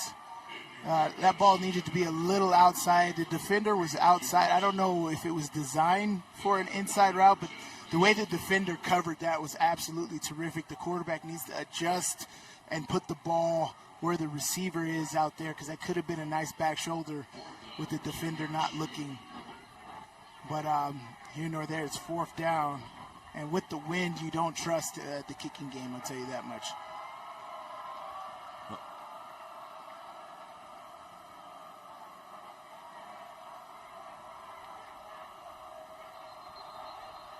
Timeout. Play clock was running down. Mountain Ridge. Good timeout here. This is crucial. Yes. You want to keep pace with Corner Canyon. Well, and they've done a great job getting in this position. They want to take advantage of this opportunity. Well, even here, right? You don't want to. I think even if you don't convert here, you don't want a turnover. Yeah. Turnover is more of a momentum shift than turnover on downs, right? For turnover on downs here, it's like, okay, we're trying. If we got this, then we can fix it for next time. As far as the turnovers, like, So you want to make sure you have a turnover. If you don't convert, it's a turnover on downs instead of a turnover. But good job at being able to look at what Corner Canyon is doing. They have a 3 down front with a Cowboy backer being the 4th guy. And so the offensive line just has to do a search and find that 4th down rusher. But it's 4th and 10, and I believe that Corner Canyon's going coverage here. So for me, I would continue with not a full sprint out. You know, I love my sprint options. I do a quarter sprint out, fake the out route to get that middle linebacker to pull that way and have a dig on the backside. I believe that Mountain Ridge really likes their empty look right here.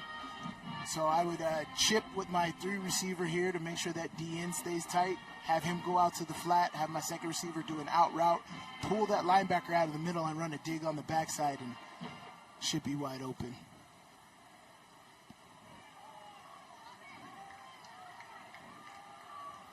Look at Uncle Rico acting like he knows what he's talking about up here. And see, you got empty formation here. Yeah, you got the 2 safeties are wide on the hashes right there. You got a wide middle.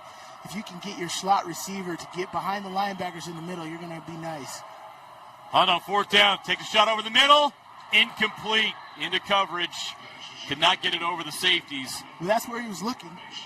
It was open. The problem is the pressure got to him, right? If he can hold on for 1 more second, that's going to come open. Greg Dumas has the line. He has the edge on whoever's covering him right there. And he had that. It was just 1 second more, and it would have came open. But the pressure was coming to him. He had to get rid of the football. As you know, quarterbacks have to have a clock in their head. And again, that was a turnover on downs, which is a lot better than a turnover. So that was very good by them. So the Chargers take over at their own 30. Go back to the run game. Briggs. Who can blame them? They've got 2 excellent running backs. Oh, man, I like Briggs. Ever since he was a sophomore, man, that guy, it's done.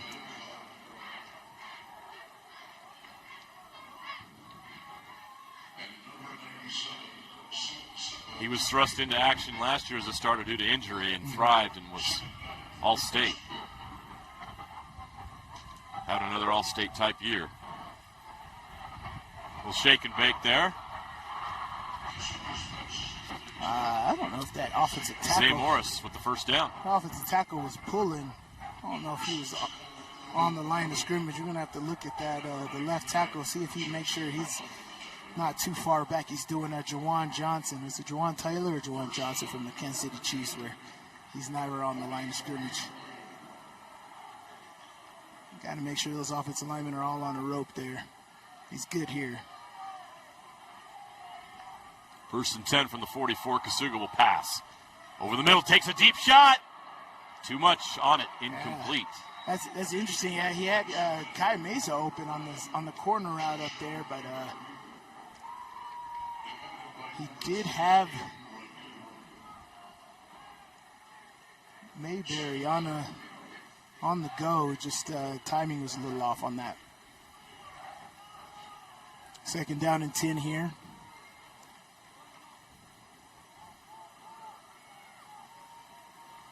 .141 on the clock here in the first quarter. They go back to the run. Oh, wow. That's a great call. That's Jackson Caruth. A 3rd running back involved here early. Great low center of gravity right there by Caruth. Watch him squeeze through here. Great low center of gravity and keep those legs churning. It's exactly how you want to hit that hole. Great job. 1st and 10 from the 38. Kasuga will hand off again. Bouncing to the outside is Briggs. Weston Briggs all the way to the house. 38 yards for the touchdown. Briggs. Yeah, the margin for error is very small. You cannot miss tackles. Yeah.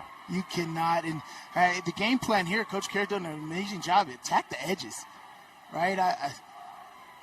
That is doing an amazing job of sealing the edges and putting the onus on whoever has that contained to make the play, because he's keeping it way too tight and not being able to do that. That's like the 4th running play off tackle. for big yardage, and this time they get into the end zone. The extra point is good. The Chargers lead 14-0. This attack the edges. Got to make the tackle. Get that far leg. People, running backs can't run without their legs. Tackle this far leg. Whoever that's the edge right there, great job of spilling that, but whoever's coming to spill replace is not doing a good job. So you see here, great job spilling it. Whoever's got spill replace, go get that leg. Jump at that leg. You got to jump at that far leg and stop his legs from moving. Even if you feel like you're out of position, you got to find a way to slow him down so your rest of your teammates who are in the hunt can come get him. 5 plays, 70 yards in a minute 43, capped off by that 38-yard touchdown run by Weston Briggs. And the Chargers have a 2-score lead with 1:04 left to play in the first quarter. Yeah.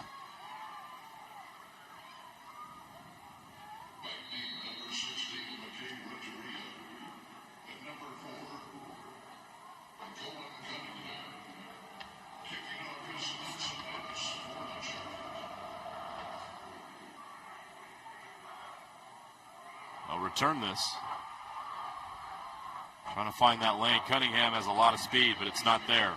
Yeah, he was trying to wait for his blockers to set up. Blockers got to go get it. The blockers were waiting for the kickoff team instead of going and getting it, and that slowed Cunningham down, and you only get to the 15, 16-yard line. It's one of those things where you're just like, man, you just let that go in the end zone. He can start with the touchback. But his kickoff return unit is catching blocks. They need to go out and get them. All right, here we got spread trips here. Stick with that smoke screen over the RPO game right here, yeah. That's what they'll do. Titan DeYoung with his first touch of the game. Yeah. Fighting his way past the 20-yard line. Look, Jackson Hunt has a great arm, and he can get the ball out there. If Corner Canyon doesn't want to have enough guys out there, they want to rely on the defense running to the football. Keep throwing that ball right there. That's a good 4 or 5 yard gain right there. And for your star receiver, Titan DeYoung, as I said, you need to get him the ball early and often, even if it's plays like that.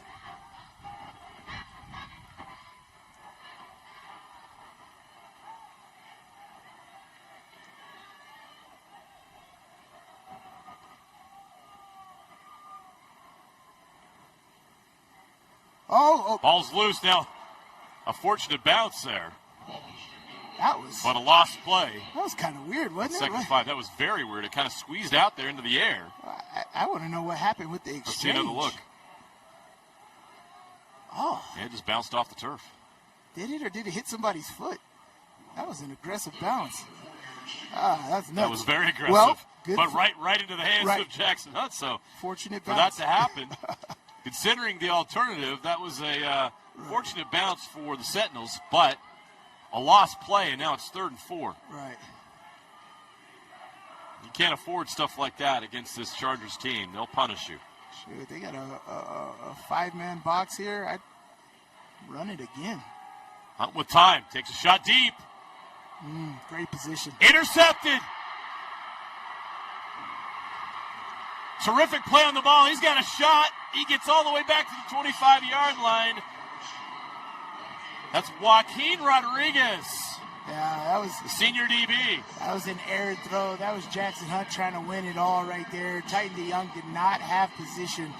Joaquin Rodriguez had great position on this, and I believe Mountain Ridge was able to do this all year, where you just throw it up to Titan and he just goes and makes a play. But Titan came inside on that fade route right there, and that ball was placed outside, and the corner's playing outside leverage, squeezing it into the safety. And, Titan DeYoung was not open right there. That was great position by Joaquin Rodriguez. That was just an errant throw. So the quarter ends with a Corner Canyon interception. When we return, they will have the ball at their own 26-yard line. Corner Canyon leads Mountain Ridge 14-0 here in the 6A state semifinals. We'll take a break and we'll be back with second quarter action right after this. One of those long days working on your feet? Turn your aching feet to happy feet at Salt Lake Running Company. Our award-winning trained staff will provide a custom shoe fitting that will help you find the shoes, inserts, and socks that will make your workday the best it can be. Locally owned and operated for 30 years, SLRC offers rewards, training groups, races, and free community events. Visit us in-store or online today at slrc.com. Your work feet and workout life will get a boost. Welcome back to the UCCU Saving Spotlight. Today's play of the day goes to Becky, a single mom who just got her son Max a youth debit card from UCCU. This is a big win for Max, who knows that UCCU mobile banking makes it easy for his mom to add money to his debit card anytime. It's also a big win for Becky, who knows it also makes it easy to monitor her child's spending anytime. Final score, 1 happy son, 1 responsible mom. With the assist from UCCU. With affordable GLP-1 medication from Direct Meds, I've lost weight but gained lots of attention. From old college boyfriends, hi, to young college boys. Oh, honey. And my husband's obsessed. She loves to make me jealous. Wow. As a woman over 50, losing weight was about as hard as getting my husband to cook anything but cereal. Honey, where's the milk? In your hand, babe. Oh. Visit directmeds.com today. Want to make out? Sure. Okay. Bucket list hikes, local races, challenging adventures, that one goal that means so much to you. Salt Lake Running Company has the gear and expert advice you need to start and finish strong. You'll be crushing that goal before you know it. With our trained and knowledgeable staff, an award-winning custom shoe fit process, and the head-to-toe products you need, SLRC will gear you up for your goal. Shop in-store at any of our locations along the Wasatch Front or shop online at slrc.com. We begin the second quarter here on the turf of Rice-Eccles Stadium. 6A state semifinals. The Chargers in business again. Kasuga looking to make another score happen, and it's intercepted. Not going to happen here. Picked off. Caden Runyon with the interception. And the Sentinels come up with a big defensive play. That is interception number 10 in the postseason for Mountain Ridge. Great position again, bad throw. Horrible throw by Helaman Kasuga. The thing is, he kind of looked it off. He looked right, then came back left. When you come back left, you got to know the person that you're looking for, right? You want to look off that post safety, right? You want to look the safety off, but know that there's a corner over there. See where that corner is. He's got to put that on the back pylon and up in the air. Now, one team has beat Corner Canyon this year. It was Lone Peak. What was the recipe? Turnovers. 4 interceptions by Helaman Kasuga. Turnovers. You've got to force Corner Canyon to turn the ball over. Mountain Ridge gets one there, down just 2 scores. But now's the time for this offense to get things going if they want to stay in this game. Yes, and for me, it's Jackson Hunt. Yeah. I don't care that you're a junior. You have to make it happen right here. You guys have the talent to take it to Corner Canyon. I can see it in this game, putting together. You got a good offensive play calling. Your defense needs to make some tackles, but it's all about energy. You guys got to pick up the energy, and that defensive play right there could be the difference. But it's all Jackson Hunt. He's got to lead this football team. Cohen Cunningham, they're going to try to get him going. One of the most electric players in the state. He's had an incredible season. And getting him out in the open is exactly what you want to do. Could help them a lot right now. Cunningham has a chance to go over 1,400 yards receiving today. Came in with 1321. Yeah. These short plays, sometimes you want to get your star players like Titan DeYoung and Cohen Cunningham the ball on short plays like that. Maybe you run all hitches or search. It's called a search route where you go and search the zone because Corner Canyon plays a lot of zone. You go and search the zone and you go sit down in that zone. Over the top, Titan DeYoung, the receiver. Is it a catch? It is! Yes. More Titan magic. This kid has made some incredible catches this year, and he's got another one. But check out where the ball placement was. Very different than the interception he threw on the last drive. Outside shoulder, only the receiver can get it. Great job. Look at that foot. Got it. Oh, my gosh. Great job, catch. Titan. 34-yard gain. Mountain Ridge is in Corner Canyon territory at the 43-yard line. Throw outside. Room to run. Move the chains again. Mountain Ridge has momentum. As you said, you got the horses. Lincoln Twilley with the catch. You got the horses. You can make things happen. Jackson Hunt has to lead this football team. 2 back-to-back great throws. That short throw right there was not an easy throw, but he has the arm strength to do it. 2nd down and 1. Didn't quite reach the marker. Hunt will roll right. Throws over the top in the end zone. PI. Incomplete, but it's a penalty. Titan DeYoung draws the pass interference. He's got to throw that ball at the goalpost. It's got to be on the back end of that goalpost. It was 2 seconds too late. Pass interference. Defense. Number 0. 15-yard penalty. Results in a first down. Here nor there. 15 yards. It's a big chunk play that they get. Now they're in the red zone. They got Zach Ofisa in the game. This is Ofisa area here. You spread the defense out, make them have to cover your guys, but you have the ability to run. They're going to go up-tempo here in the red zone and go in between passing and running with Ofisa. 1st and 10 from the 19. Mountain Ridge is in the red zone. Hunt throws outside. Catch is made by DeYoung. Great tackle. But great job. Great tackle. Great tackle.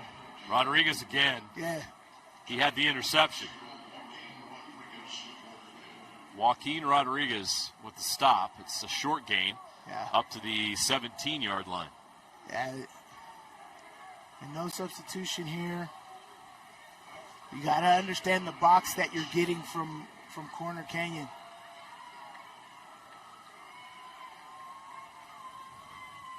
They're running a 3-4 with their outside linebackers are really wide. I would rugby scrum and wedge it right up the middle. Ofisa up the middle, just like you said, down to the 11-yard line. Yeah, their D tackles are wide. Their outside linebackers are wide. The only person that's in the middle is the middle linebacker and the nose guard. Until Corner Canyon shifts and adjusts to that, I'd do that. You got Zach Ofisa. He's worth 2 running backs, the way how tough he runs up the middle. Cunningham in motion. Hunt will throw it on 3rd and 2. Over the middle, incomplete. They're going for it. They're going for it. They knew that. I just wouldn't have did that. Honestly, I would have did a QB keep. We saw some QB keeps last week. Yeah. This is time for that right now. You're not saving it for anything else in the season. You go right there. Now their defense looks a little tighter here. 4th and 2. What's the call for Mountain Ridge? Do they go to Ofisa or they try to throw it into the end zone? You see Titan DeYoung 101 on the bottom. Let's see what's up. Oh, that's offside. They're not going to have to worry about it. Yeah. The Chargers jump. Wakapuna got caught. And that's going to give Mountain Ridge first down. Defense, number 11. 5-yard penalty results. Rodriguez is an outstanding defender here, but Titan DeYoung, again, one of the best players in the state. And we talked to Jackson last week. This is something that they practice. They stay after practice and they practice. This is a jump ball here at the end zone here. Let's see what they do. That's the 2nd penalty in this game called on 4th down for Corner Canyon. Yep. Titan DeYoung wrestles it away. What's the call? It's a penalty, but he caught it. Did he possess it before? Because all you got to do is catch it, possess it, come down with it. Did he possess it? Because he ripped it away while he was out of bounds, so it's not a defensive play here. But what is the penalty? Are they going to call pass interference? Because it's a lot of contact.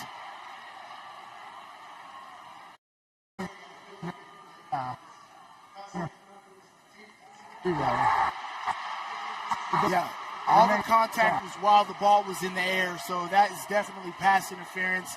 Titan DeYoung caught it, but he's got to control it all the way to the ground. He doesn't do that. He rips the ball away from him while you're out of bounds. Correct. But the contact was while the ball was in the air. Look at the contact here. Ball's in the air. And now this is Zach Ofisa time. We all know this is Zach Ofisa time. They are going to run it here, which is not going to be easy. Corner Canyon does a great job down here on the goal line. They're going to throw it. DeYoung, incomplete. Good coverage. Rodriguez again. Yeah, he's doing a terrific job. Great job of playing the breadbasket. You have to play the breadbasket. Down here, don't watch the quarterback. right? You don't need interception. If you have amazing position, then look back. But the biggest thing when you're playing guys like Titan DeYoung is play the breadbasket, knock that ball out. 2nd and goal from the 3. Hunt will pass. Throwing the slant, incomplete. A little early. In the hands of Cunningham.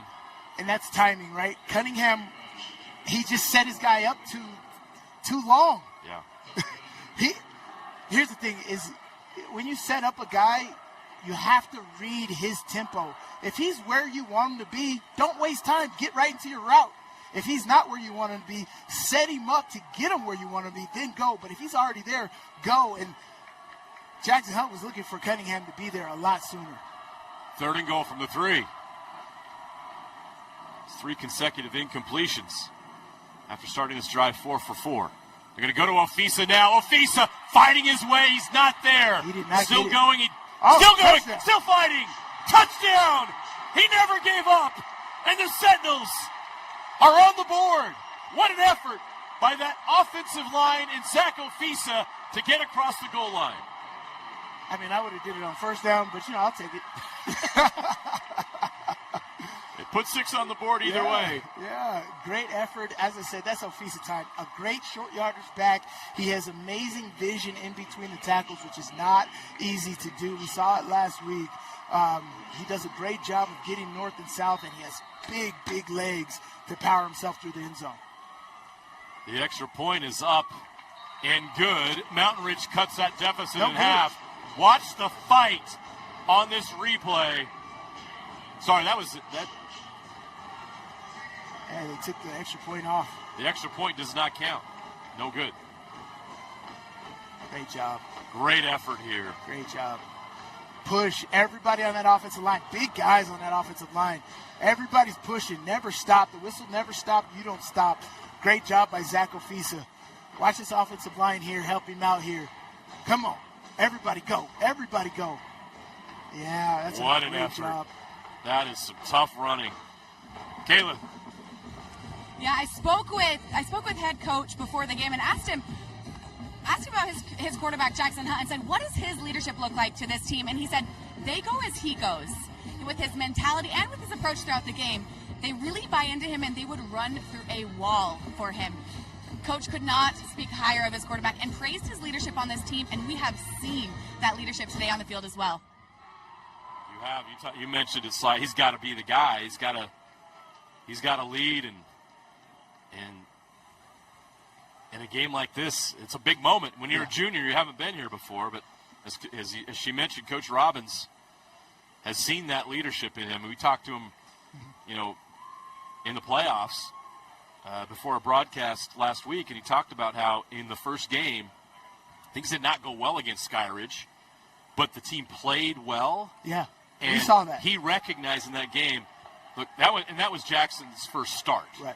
He said, I got a dude. Like, he knew in that first game, even though they lost and things didn't go their way, I have a guy that's going to be able to lead this team, and we're going to have a great season, and that's certainly played out. And 33 touchdowns. Is it the 3,700 yards you said? 3,700 yards. Man, yeah, he can throw the ball. He's over 3,800 now after the passing he's had today. They're up to 82 passing yards today.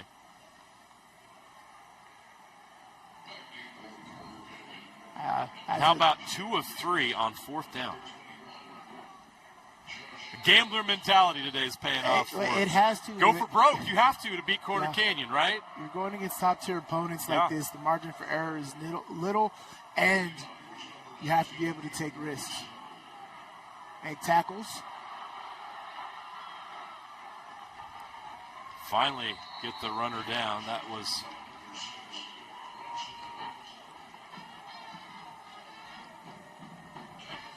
Bronson Evans gets the squib kick right there and does a great job of getting everything that he can. Corner Canyon starting with the ball at the 25-yard line. And as you said, Corner Canyon's only loss on the season from going out of state to playing top-tier opponents has been Lone Peak, and that's simply because of turnovers. Kasuga throws outside, catch is made, but quickly there with a tackle. Number 27. Austin Freeman. A lot different energy right? This is a lot different energy. Yes, that was a 6-yard pickup. That was an aggressive tackle right there. Surefire tackle. Wrapped up, drove them all the way to the ground. That's how they're going to have to be in this running game. Is a 6-yard gain for Meza. They're going to go back to Meza again on the other side. And he fights his way past the marker. He's got a first down. So crafty. He's just such an experienced receiver. We mentioned he started as a freshman at Mountain Ridge. You've obviously seen what he's been able to do at Corner Canyon, but strong kid. Put up big yards. They're going to need another big stop by their defense here. Briggs tackled. They got to have Braylon Washington comes up and gets him. Braylon Washington played great. 2 interceptions last week. He's another big body, great hands, and very effective. He's not afraid to hit. And they got to be extremely active around the line of scrimmage against this Corner Canyon team. 2nd and 6 from the 40. Kasuga. Wide open. Can't bring it in, though. A little too high. How tall is he? He looks like he's 7 foot from here. That's number 88, Manasseh Brown, 6'7", 225. That's a junior tight end.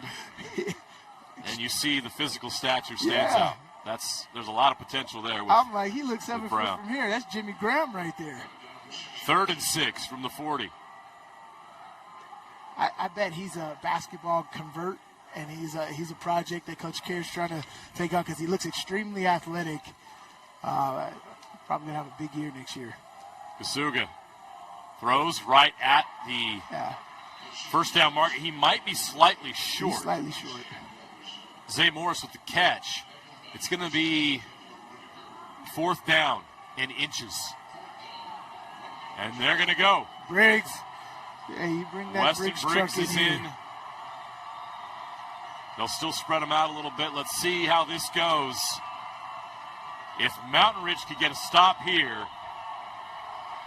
everything changes. Sentinels showing pressure, showing blitz. Kasuga will check to the sideline.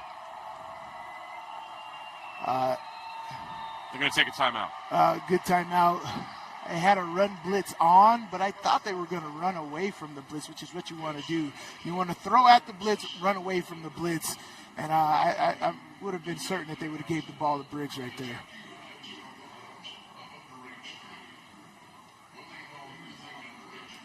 Well, this is interesting. Ever since that interception, I've seen a lot of different energy from Mountain Ridge, which is what you got to have.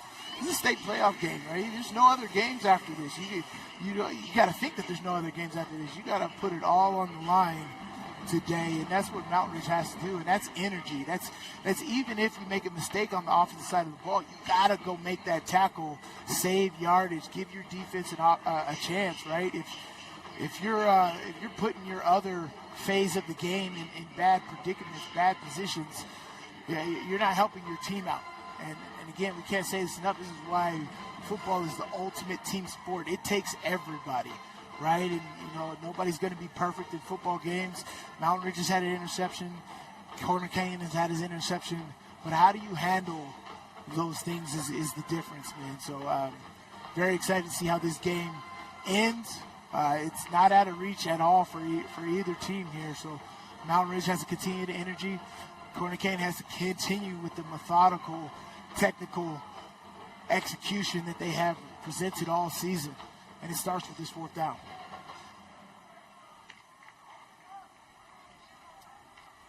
So a big moment here. A stop by this Mountain Ridge defense, which has been stout all season long, would give them a chance. Look at that rugby. To even the score. Everybody stacks up the box. Briggs! First down with ease past midfield to the 47-yard line. I haven't played running back since middle school, but that's got to look cool right there. That's like the Air Force lineup right there. Everybody is just downhill. I got 2 fullbacks in front of me. All I got to do is make it happen. I got to just run forward. Kasuga will throw. Screen pass. Set up well. Briggs has room to run. Briggs into the secondary, down to the 33-yard line. Another first down for the Chargers.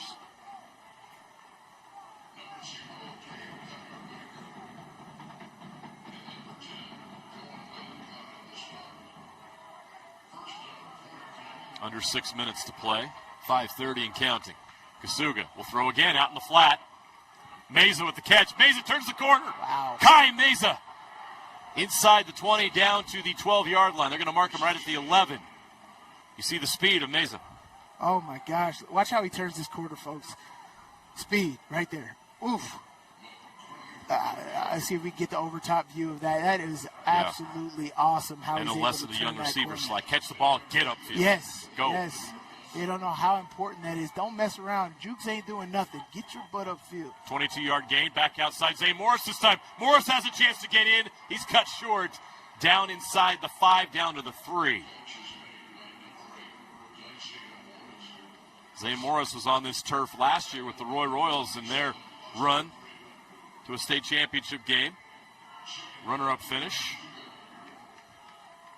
He's familiar with these parts. This situation. Kasuga to the ground game. Into the end zone. Weston Briggs for the second time today. And the Chargers, after converting a 4th down, march down the field and extend their lead. Yeah, awesome job right there by that offensive line. That entire drive, that offensive line was surging. Exactly what you want to do. No big chunks. Just running the football, solid play, nice short complete passes to Zay Morris in the flat, screen pass to Briggs. Just make your athletes make the plays.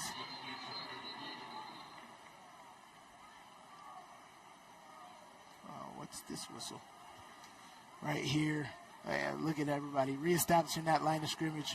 I got all the Mountain Ridge defenders in the end zone. Great job by that offensive line. That's a great group. Yeah, look at this surge. Lead blocker, following your lead blocker right there. Great job by that pulling tackle.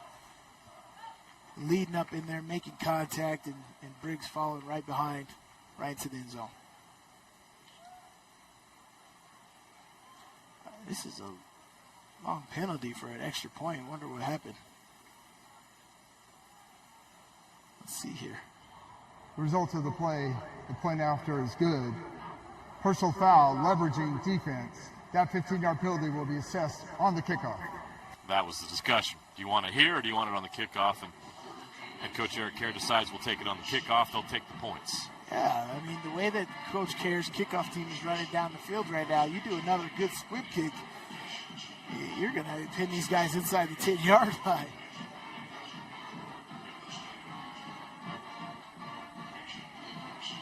But Mountain Ridge, you showed a little bit of energy here. Corner Canyon just on that drive, you forced them to a 4th down. They converted, but you showed some fight. You showed some energy. You showed that you could do it. So if this has got to be a shootout, it's got to be a shootout. One of the defenses is going to have to come up and make a play and stop somebody. But Mountain Ridge has to understand that they're still in this game. They can still make it happen. And it starts at the quarterback position for both teams, right? Jackson Hunt, Helaman Kasuga. This game is going to be won by whoever has the best game. Right now, they both got similar stats. Helaman Kasuga, 11 for 14 for 90 yards and an interception. Jackson Hunt, 9 for 19, 82 yards and an interception. So Helaman Kasuga has 8 more yards, and that's pretty much the difference here between the two quarterbacks.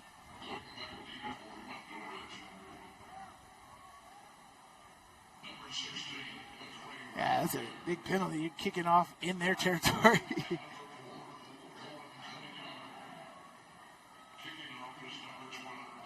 Strategically, how do you handle it? Do you take advantage of a situation like this? What are some of the strategies you incorporated in special teams here when you have such a short field to kick off in? Canyon? Yeah.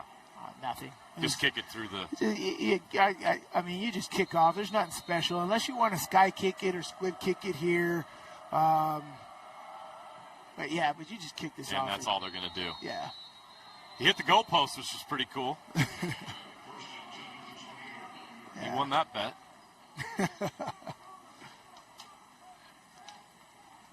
Yeah, you just kick that football right there. And yeah. You just touch back. Okay, Sly, observation here. Now, we just had to stop and play, but after that 4th down, this side of the stadium went quiet. There was so much energy on the Mountain Ridge sideline and the stands, and Corner Canyon just silenced them. That's what Corner Canyon does. Their execution is so sharp that they're able to convert fourth downs, get those kind of touchdowns in those moments that kill the momentum of the other team. Yeah. Now Mountain Ridge is going to have to find something else to get the energy going again here.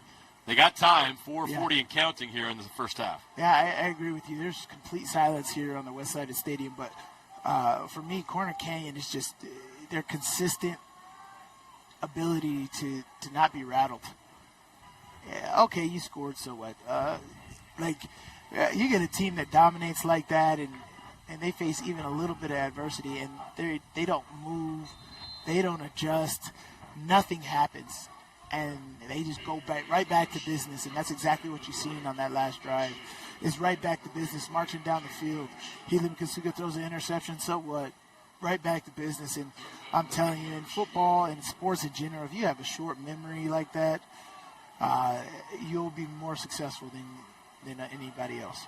3rd and 8 after the incompletion.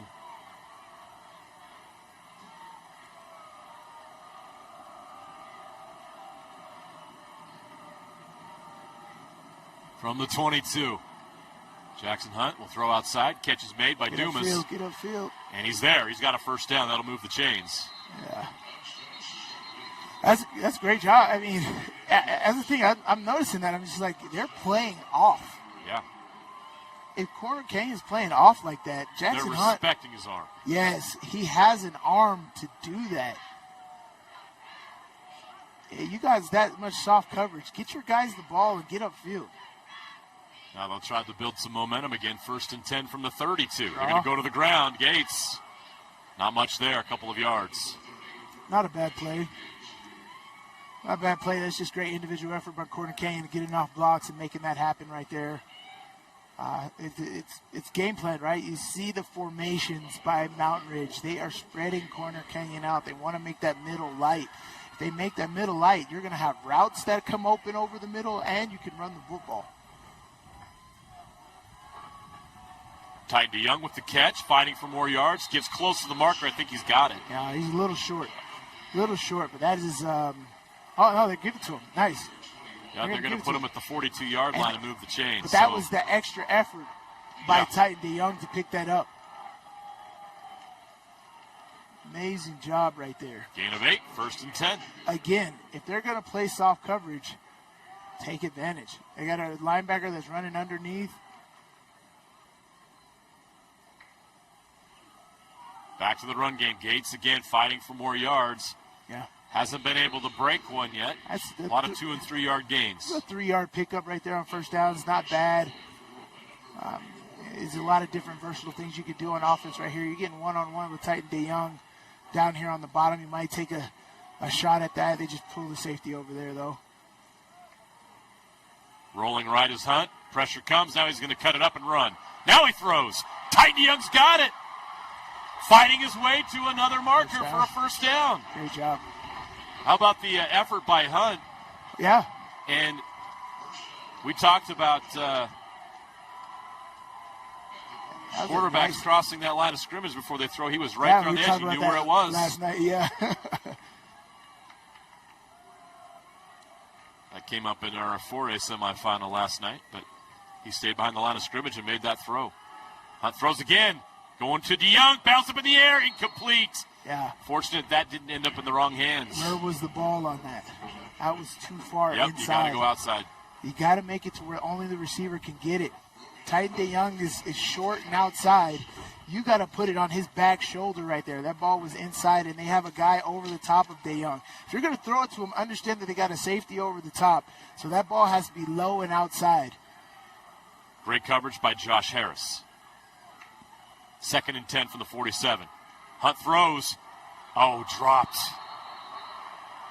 Cohen Cunningham is sure-handed. He's going to want that back, and he had a lane there to run. He could have picked up that first down right there. That can't happen. If Mountain Ridge wants to stay in this football game, their ace players, their A players cannot. Your stars have got to be stars. You cannot afford drop open passes like that. Everybody, margin for error is very small. 3rd down and 10. 1:53 left to play in the half. Hunt under pressure, throws too high, incomplete. Going for Titan DeYoung. Short side of the field. Yeah. They got to understand that Corner Canyon is game planning Titan DeYoung. They have a safety over the top, a corner, and they're throwing a linebacker underneath every single time. That's 3 players on one guy. Yeah. Keep your trips formation and understand that they're doing that to the boundary. Something's going to be open. If they're wasting 3 guys on your one guy, somebody else is open. Greg Dumas is my guy right now. You got to read that. You have to throw to Greg Dumas. He's going to be open. He's going to get one-on-one coverage, outstanding receiver. They go for it on 4th down once again. Now they're going to take a timeout and discuss it. Mount Ridge. They are 2 of 3 on 4th downs in this game. Yeah, this is decision time for the coach here. This is actually very interesting on what you want to do. Honestly, 1:49 left to play also factors. Yeah, and imagine if you don't convert and Corner Canyon gets the ball at the 50. Exactly.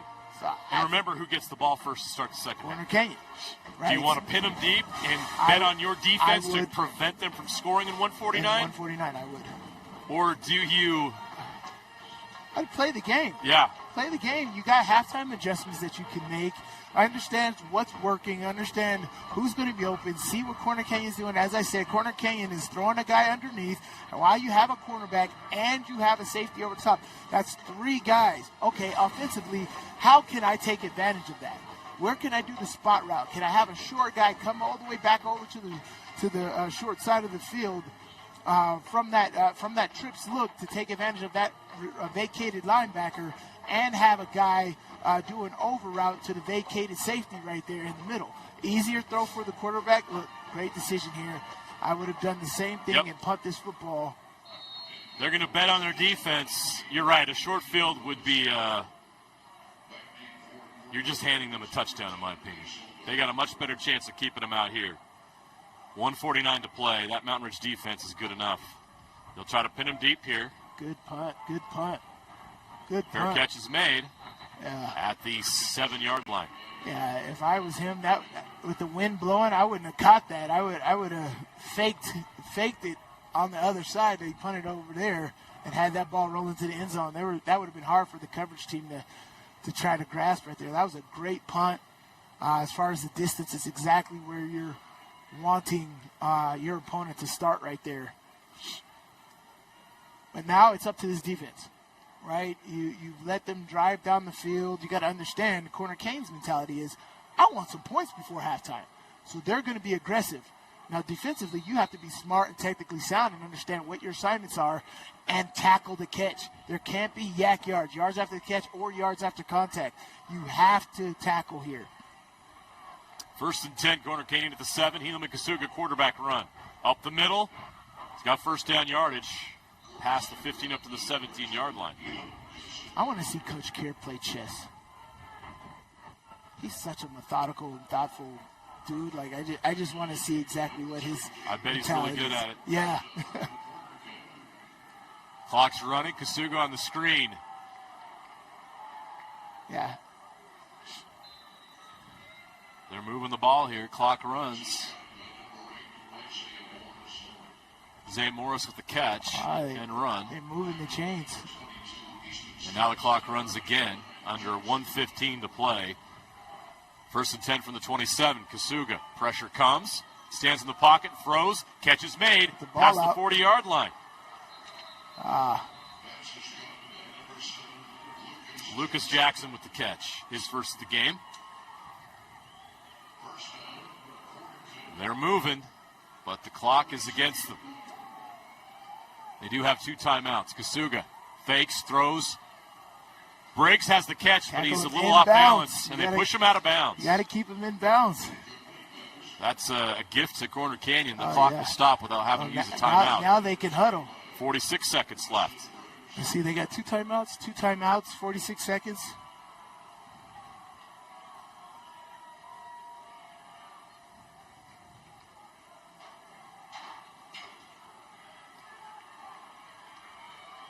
It's a 2nd and 9 from the 43. Kasuga has plenty of time. Throws. Catch is made. Morris out of bounds. Exactly how you want that to play. Oh, Mountain yeah. Ridge could not get him down in bounds. The corner had a beat on this. What is he doing? Oh, the corner had it. Honestly, if he was watching, he should have intercepted it. But even then, tackle the catch. You can't have yak yards. He's able to get right out of bounds. Kasuga. Pressure comes, trying to get that screen going. Nice job. That's what Mountain Ridge needed. Using a timeout. Great job, Mountain Ridge. Tackle the catch. Sefatoki with the tackle. And that'll force Corner Canyon to use one of those timeouts. Right. 35 seconds is a lifetime to Tom Brady. And an experienced quarterback like Kasuga in this offense, it's also a lifetime too. And it's all about not being rattled, right? And operating in a comfortable space. As we said, Helaman Kasuga's been on this turf 4 years straight, right? And he's run up-tempo offense. He's run the 2-minute drill extremely well. He's got a high football IQ. He knows how to operate in these situations, man. It's just another day at the office for him. So keeping a level head and making plays and operating down the field. He's 44 yards for a touchdown. Understand where you're at. The wind doesn't look like it's blowing hard right now.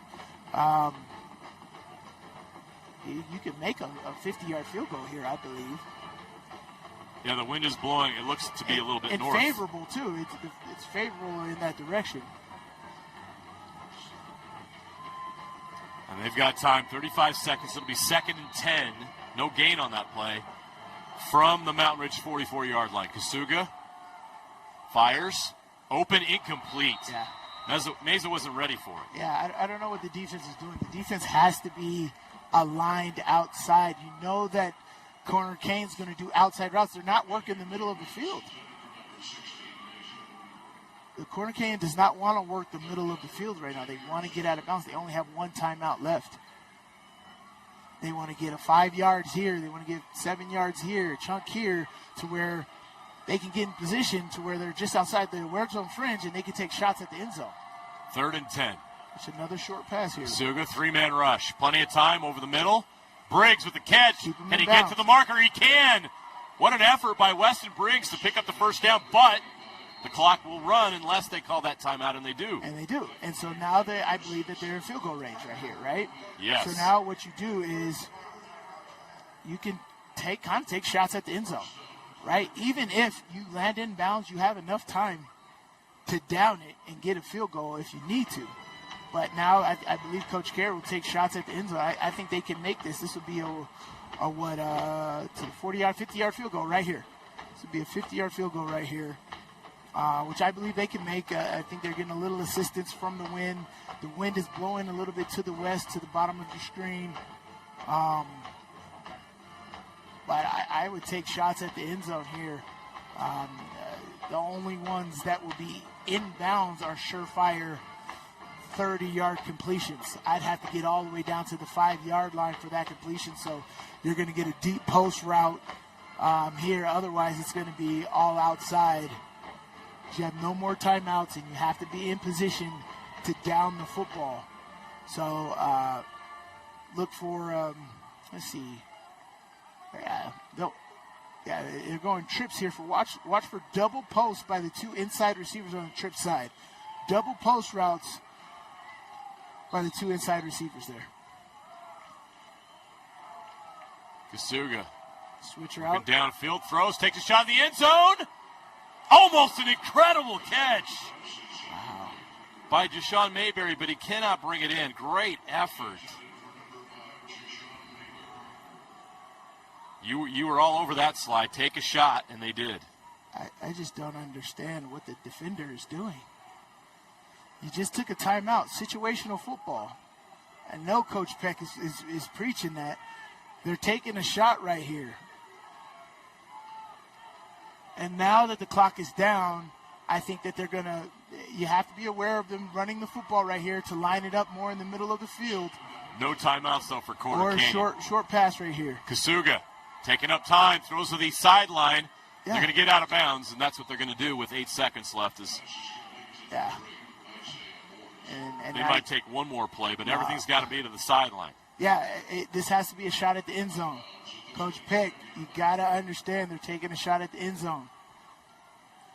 If the corners need to get a reroute that messes up the timing and that takes more time off the clock, if that would help out, they got to reroute these receivers so the receivers aren't in the end zone. They're taking shots at the end zone here, whether it's down the middle of the field or whichever. You got to reroute this. You can't have a free release. Kasuga, take a shot. Incomplete. And with 3 seconds left, they'll bring on the field goal unit. Yeah.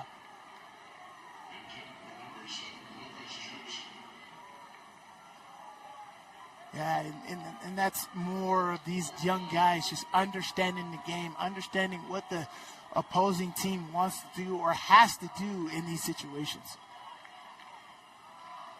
This will be a 42-yard attempt. This is good to go from the right hash because the wind is blowing to the left. Davis Nelson from 42 before the half. Got it. 3 more points on the board for the Chargers as the clock strikes 0. That's how the first half ends. The Corner Canyon Chargers 24, Mountain Ridge 6. Let's go down to the sideline. Kayla standing by with head coach Nick Robbins.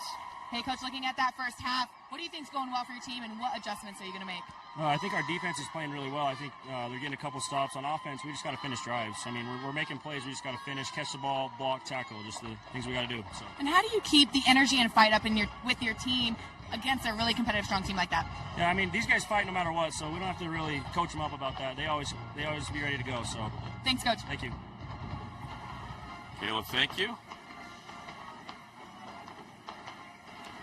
24-6, Corner Canyon leads Mountain Ridge. Corner Canyon, 267 yards of total offense, 148 through the air, 119 on the ground, 16 first downs. Mountain Ridge was 2 of 3 on 4th down, 142 yards of total offense, but they've got a lot of work to do to get back into this in the second half. We'll be right back with second half action. But, of course, before that, we're going to go down to the KSL Sports Rewind, guys. Dave Jeff standing by with head coach Ed Larson. We'll be back after halftime.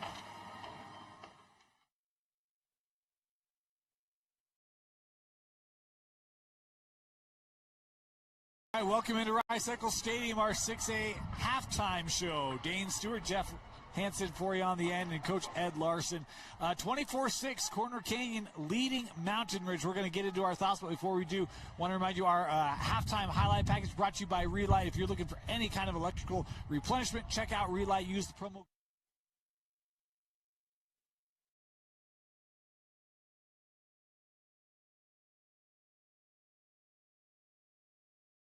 Right down, the offense for Corner Coach has looked pretty much like it has all year long.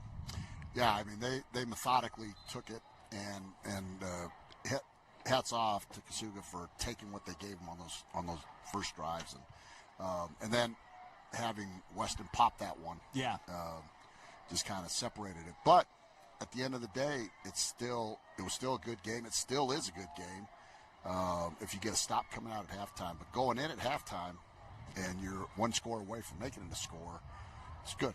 Mountain Ridge has had their opportunities offensively, Jeff. I mean, they've had a turnover, had a couple of plays that they were probably fortunate weren't worse, but they did have a really good-looking drive, and they got DeYoung going. Had some nice catches as well from number 8. We talked about his ability to step up and make plays.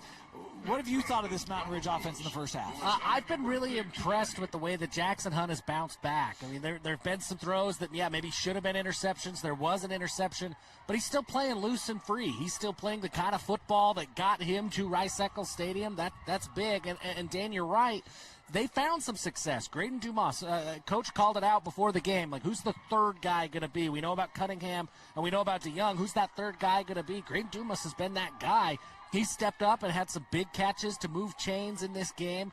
I'm impressed with the resiliency, really, of this offense. That They're not quitting. They're not getting, overwhelmed by the moment that things don't go their way. They're not, pouting on the sidelines. There's still a lot of life. You could see that life on the field. And I think that their quarterback really has embodied all of that. And that's what's enabled them to find some success. Now, can you build on that and stack drives together? That's going to be the challenging part for Mountain Ridge as they try to get back in this game. But there's some stuff you can build on. 6-7 is a thing right now, but I think right now it's 2-5 for corner. Weston Briggs, number of rushing touchdowns. I think 2 rushing touchdowns in that first half. Yeah. He has been spectacular running the ball for Corner Canyon. We talk about Mountain Ridge, their defensive line would have to be really disciplined in their run fits. Is Corner Canyon's offensive line right now winning that battle up front, Coach? Yeah, I think it's been up, back and forth a little bit. I really thought early on Mountain Ridge did a great job of gap control. They did a really nice job making Weston earn everything. So from that standpoint, I'm really excited for what they've done. That play right there, that was ruled no catch. Now, we talked to an official, got a little clarification. They said had to possess the ball to the ground because it got ripped away there late. That's why it was incomplete. And then Mountain Ridge not able to... they would score later on that drive. This was where it was like, okay, maybe they can get themselves going again, but Corner Canyon was able to respond right after this. Yeah, Corner Canyon, you talk about Mountain Ridge's resiliency. Corner Canyon's had some resiliency, too. When Helaman Kasuga throws that interception in the end zone, they've got to bounce back. And, Dane, that one game that didn't go right for Corner this year, you saw interceptions stack. You saw some spiraling a little bit from their quarterback when things weren't going well. Huge kudos to Kasuga and the way that the offense, same story as Mountain Ridge, they had to put that behind them, get back on track, and I think they did a really nice job. I want to ask, Corner Canyon, they're able to go down right before the half. You see the touchdown here from Briggs. That was his second touchdown. And then they tacked on a field goal late. They get the stop on Mountain Ridge at midfield. The punt is back at their own 15-yard line or so. 2 minutes to go, they get all the way down. They get a field goal. Is that a big momentum shift at all for either of these two teams, Coach? Well, it could be. I think that what happens coming out of the halftime is going to make – it's either going to flip it or – seal it. So the thing about it, as we talked about, is Eric's going to go after you, no matter where he's at. Like a lot of other coaches would have said, we're under a minute 50, minute 40 left in half, and I've got it inside my 20. Let's get a couple of first downs. Let's get out of here. And, nope, we're going for it. And so he went after him and took it to the length of the field. And so I think what you're looking for is what happens coming out at halftime with Mountain Ridge's defense, because they did a lot of good things, and the things that they hurt themselves on were gap control, contain, and I gotta say something positive about Mountain Ridge's O-line. Boy, if they kept Jackson upright, I mean, they've done a great job of keeping him standing upright, making his throws, and it's just a game of making things happen, and Eric's done such a great job of instilling the ability to make plays by the entire team. We talked about the Rodriguez kid making that interception. You sit there going, okay, that ball was thrown off, but he bent back and turned into a receiver to make that great interception. And all of a sudden, at the end of the day, you're talking about Kasuga and Meza and all the other guys, Weston Briggs, and then there's always 3 or 4 other guys that made a play that made a difference, and that's a sign of a great program and a great team. I think, Dave, to your question of momentum with that last drive, it's a similar. I think it was the Springville game last night. There was a similar situation. I think that both coaches can take things from that last drive before the half and really sell to their team, like, guys, that was good. Corner goes down, they get a field goal when a lot of other teams maybe go into the locker room. That's huge, right? I mean, you could obviously sell points before the half. But Mountain Ridge, Corner was moving. They were humming, and then they buckled down when they needed to, and they got to stop, and they held them to a field goal. That's the kind of confidence, those little wins. I think you got to look for those, especially against this Corner Canyon team. You can't take the wins that you've had for granted. You've got to remember those so that you can build some confidence going forward. I think that is a win for Mountain Ridge to hold them to a field goal. You'd love to keep them off the board, of course, but you didn't give up 7 because you buckled down in the red zone. You can build on that. 24-6 the score. Coach, I want to ask you, this is a 3-possession game right now for Mountain Ridge. I feel like they've been trying to utilize space in their offense more through throwing the football. We've seen some screens, and Coach will talk about, well, that's like a running play at times, depending on how you set it up. Do they need to get back to traditional kind of handing off the ball using Ofisa or Ashton Gates? Do they need to get back to more traditional run against this corner defense right now, or incorporate some more of that? Yeah, I think you saw on some of their drives where a couple of the runs, if they can get that, the drives that were really successful, first, second down runs, we're getting them 3 to 5. And if you stay in that range, you're going to be in really good shape. When they get in trouble with a penalty, an incomplete pass in your second, third and long, then you've got some issues. So I'd look forward. I'd look to see if they can get back to that 3, 4, 5 yards running attack that they were successful and kept the drives going, and it allowed Jackson Hunt to make whatever throw he needed to because of the run game. But I think the discipline of the Mountain Ridge coaching staff to make sure that you aren't completely abandoning the game, that's going to bring a sense of calmness to the entire sideline. Because I think you get down at halftime like this, you are going to try to get everything back in one play. Now, I haven't seen as much football as you, Coach, but I don't think there's a 17-point play that I've been able to figure out yet. You're going to have to put some drives together. You're going to have to get some stops. So you can't let this get away from you. You got to still do what got you here. So I think there will be, you got to go quick, right, as time starts to work against you. But you can't abandon that run game. Otherwise, corner just tees off, and they're too good of a defense to be very one-dimensional against. So I think that will be big. Get the run game going, but also send a message to your team of like, hey, guys, still breathe. We're still in this. We're going to be okay. Talk about the quarterback play today, and you have each kind of touched on it a little bit, but they each threw an interception early in this one, but doesn't feel like there's any cobwebs for either of these quarterbacks after those throws. You liking what you're seeing from both Hunt and Kasuga in this one? Yeah, both very aggressive with their passing. The ball's coming off like it needs to. They're not tentative, especially Hunt. I mean, Kasuga's been in this position, so I expect that from him. Hunt was like, this is his first time in this scenario, and he's slinging it, and he's done a great job. He's impressed me quite a bit with his maturity that he's had from this whole year. One area that I'm looking for Mountain Ridge, and it's tough to do against this corner offensive line, but when they've been in these battles throughout the season, we've seen it a few times, Dan. I'm thinking of that Westlake game, that in the second half, they really turn up the pressure on defense. They get a little bit more creative. They try to force some mistakes. Corner's not in a position that they're going to have to throw the ball. I think that they're going to be able to run the ball. They've shown that they can run the ball, and they're willing to run the ball. But Mountain Ridge is going to have to try to find a way to steal a possession in this half. And we've seen that from Coach Robbins, that they do get more aggressive in the second half defensively. I'm curious to see what that adjustment looks like. I wonder if it's more Kolu Luave on some blitzes or whatever it is. But find a way to create a little bit more havoc and try to make Helaman Kasuga as uncomfortable as you can. Easier said than done, but I think that's the recipe that we've seen from Mountain Ridge this year, and I don't expect them to abandon their identity in this game. You might have to steal 2 possessions from corner, because I'm going to make a joke here. I mean, it's not a bad job being the Corner Canyon punter, right? Because you get to be in the locker room and you get to go to practice, and you might get 1 or 2 kicks a game. There's not a lot of times that offense stalls, so you might have to steal a couple of your Mountain Ridge in a 3-possession game right now. You both talked about the ability of Corner Canyon to run the football. What does Mountain Ridge do defensively to try to take away the effectiveness of that run game? It's gap control. I mean, nothing changes. It's 101 football. When they stuffed Weston and he had nowhere to run, I was looking at it from upstairs saying, this is a good defense. They're controlling gaps. And when he took off, you lost the gap control. So they've just got to go back to what they've done all year. Stay taut with that, and make Kasuga beat you over the air, beat you over the top with his arm. And they've proven they can do it.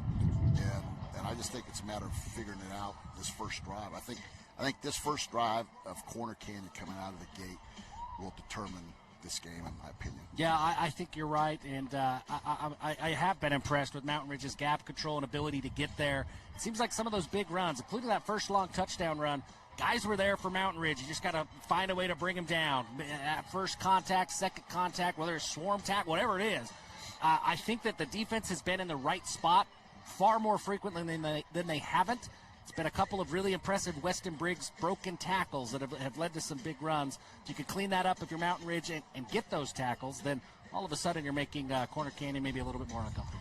We talk about the receiving core for Mountain Ridge, both the young and Cohen Cunningham, who have been their leaders all year long. Cohen Cunningham getting over 1,000 yards receiving. I don't know if he has a catch in this game. I'm trying to remember if I've seen him make a catch. I know they targeted him once, maybe twice. Coach, you said early, this corner defense, they're going to take away your 1 and 2. How does Mountain Ridge free up Cohen? I mean, when you look at this defense, what can they do to try to get their leading receiver the ball a little more? Well, I mean, one of the things we did when the team was trying to take him away is you got to motion him. You got to take him from one side of the field to the other, motion him where the ball's snapped, not necessarily as a number 1 receiver, but he's a number 2 or even a number 3, kind of forcing the defense to go one-on-one with him. That's one way to get him the ball. And then formations will do that. See what they're doing with their 2 safeties. If you can get him on the single side versus trips and be successful on the trip side, so they roll the safeties down and you're leaving one-on-one. So you look for those 2 options right out of the gate. And then you see what you do with what your play call is. Keep slinging it, right? I mean, just keep that mentality going, too. I think that's a big part of it. He's been a big target for you, a super great playmaker all season long.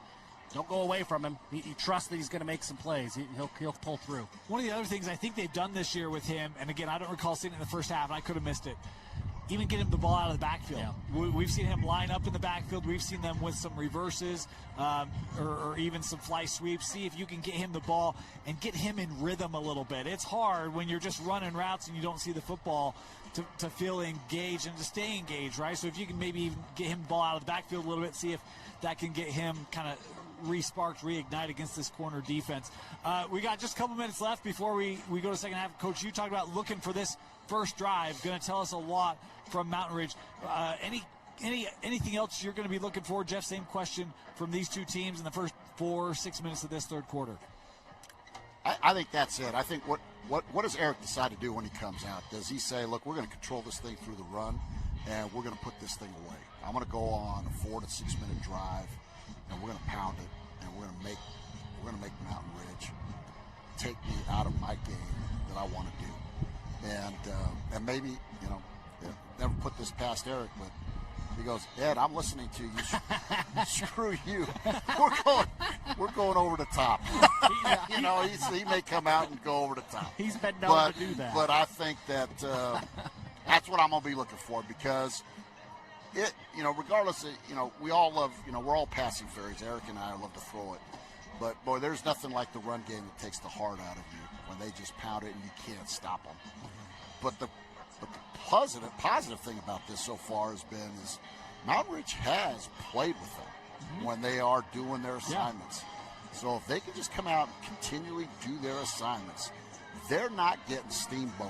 I mean, that front 5 is good for Corner Canyon, and you're not seeing Mountain Ridge on skates. Yep. Like, there are a lot of teams where you'll see guys that are like, my gosh, they made the tackle, but that D-tackle made it 7 yards back. Yeah. And you're not seeing that today. Yeah, wanted to see life from Mountain Ridge. I want to see what kind of energy they have coming out of the locker room with an opportunity to get a big stop and get themselves back in this game. I'm glad you said that, Coach, because when you think about that first half, longest play from the line of scrimmage for corner, probably the Weston Briggs rushing touchdown, right? They really have not been able to get over the top of this Mountain Ridge defense through the air. And that last drive, I mean, probably had their longest pass, but it was probably, 16, 18 yards. I mean, they really have not been able to have a big chunk play through the air against this Mountain Ridge defense. They have really played pretty well. And that run was contained. Yeah. They lost contain at level 1. The corner lost contain when he came up on it. So, again, it's just the fundamentals. If they can take care of that. I tell you, the other thing I love is I love Mountain Ridge's tackling. They are tackling in space pretty well. I mean, Eric's doing a great job of getting his playmakers the ball in space. And Mountain Ridge, for the most part, has done a great job of open field tackling. Great call out. I hadn't even thought of that, but you're right. And that's what's limited some of those big plays, right? Is it's like balls there, defenders there, bring them down and make them beat themselves. But Corner's playing really well. 24-6 the lead for Corner Canyon at the break. Second half kickoff just a minute and a half away as we'll send it back to JJ and Sly for the second half here on KSLSports.com.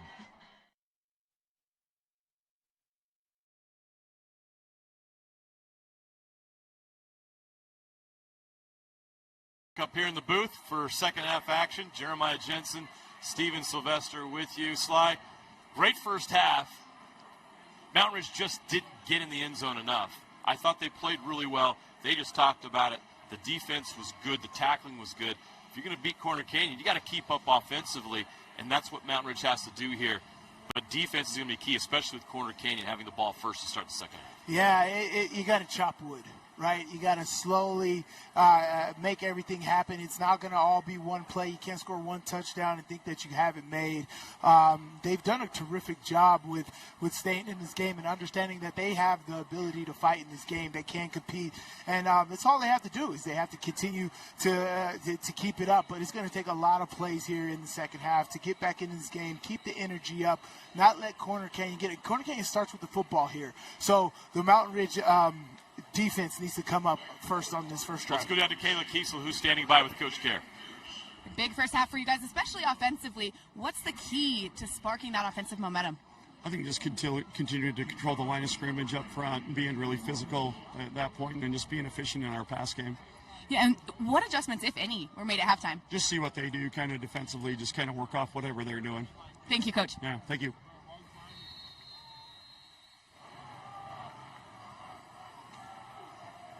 Halftime adjustments. Corner Canyon, even though they have the lead, they had to make some halftime adjustments as well. It's going to be very interesting to see what each team made in here. This game is not out of reach for Mountain Ridge, but they have to start making plays. They have to continue to tackle well. They have to continue to make some big plays. They got to get some havoc plays on defense, turnovers, put their offense in better position, pin Corner Canyon back deep here, make them punt so you have a short offensive field. Exactly what Corner Canyon was able to do against Mountain Ridge in that first half. So game's not out of reach for Mountain Ridge, but they have to come up here and make some big plays to start the second half. It starts right now, 1st and 10 from the 20-yard line for the Corner Canyon Chargers as we begin second half action here in the 6A state semifinals. Kasuga will run. He's right at the sticks, past the 30-yard line. That'll be a first down.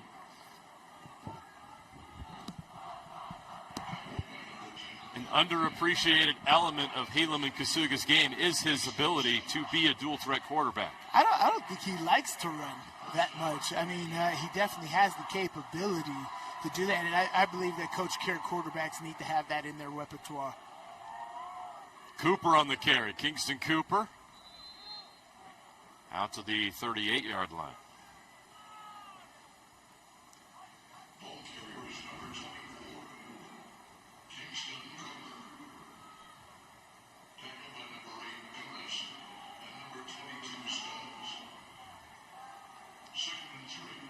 Kasuga will throw this time, looking deep over the middle. Wide open.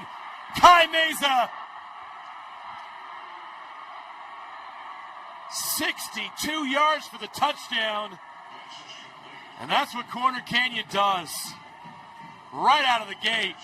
A statement from the Chargers. That's what Kai Mesa does. That's Corner Canyon. We've seen that all the time. They have elite receivers, and if you're going to give them one-on-one, they will take you into deep water and drown you. That's exactly what Kai Mesa does. Does a great job at the top of his route at stemming the corner. You see how much separation was on a simple post route from Kai Mesa and the defender. That's because of the route that Kai Mesa ran and made the defender kind of have to hold his water on that side of the field while Kai Mesa was breaking to the middle of the field right there. The slide, we talked about it coming in, the importance of this drive for Mountain Ridge to get a stop. And instead of getting a stop, Corner Canyon gets their most explosive play of the game right out of the gate. Corner Canyon just unleashed it right here. It's a great throw by Helaman, right on the money. Get your receiver in stride right there, Kai Mesa. Speed to the end zone right there. Nice stride. As you said, this guy runs all the routes right here. But watch how he stems the corner right there. Corner had stacked feet right there, watching the backfield. If you got one-on-one with Kai Mason, what are you looking at the quarterback for? You look at your receiver. You look at your work. You let the other 10 guys worry about that stuff in the box right there. You just make sure that Kai Mason does not get off right there. And that was just a free release. You allowed him to go inside. He allowed him to go inside as if he had post help. That's what was kind of trippy to me. As a defender, cornerback, you have to know the sideline is your extra defender. You don't cut off the sideline. Yeah. And he opened up as if he had post help right there. And Kai Mason, that was just a walk in the end zone. That might have been the easiest route combination that was open. And Helaman Kasuga's like, wow, it's open. Like, okay, let's make this happen. The squib kick, fielded by Ashton Gates, who gets out to the 36, 37-yard line.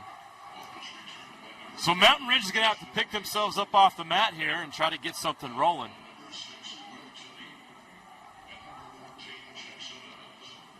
See if they open things up here on offense with the arm of Jackson Hunt.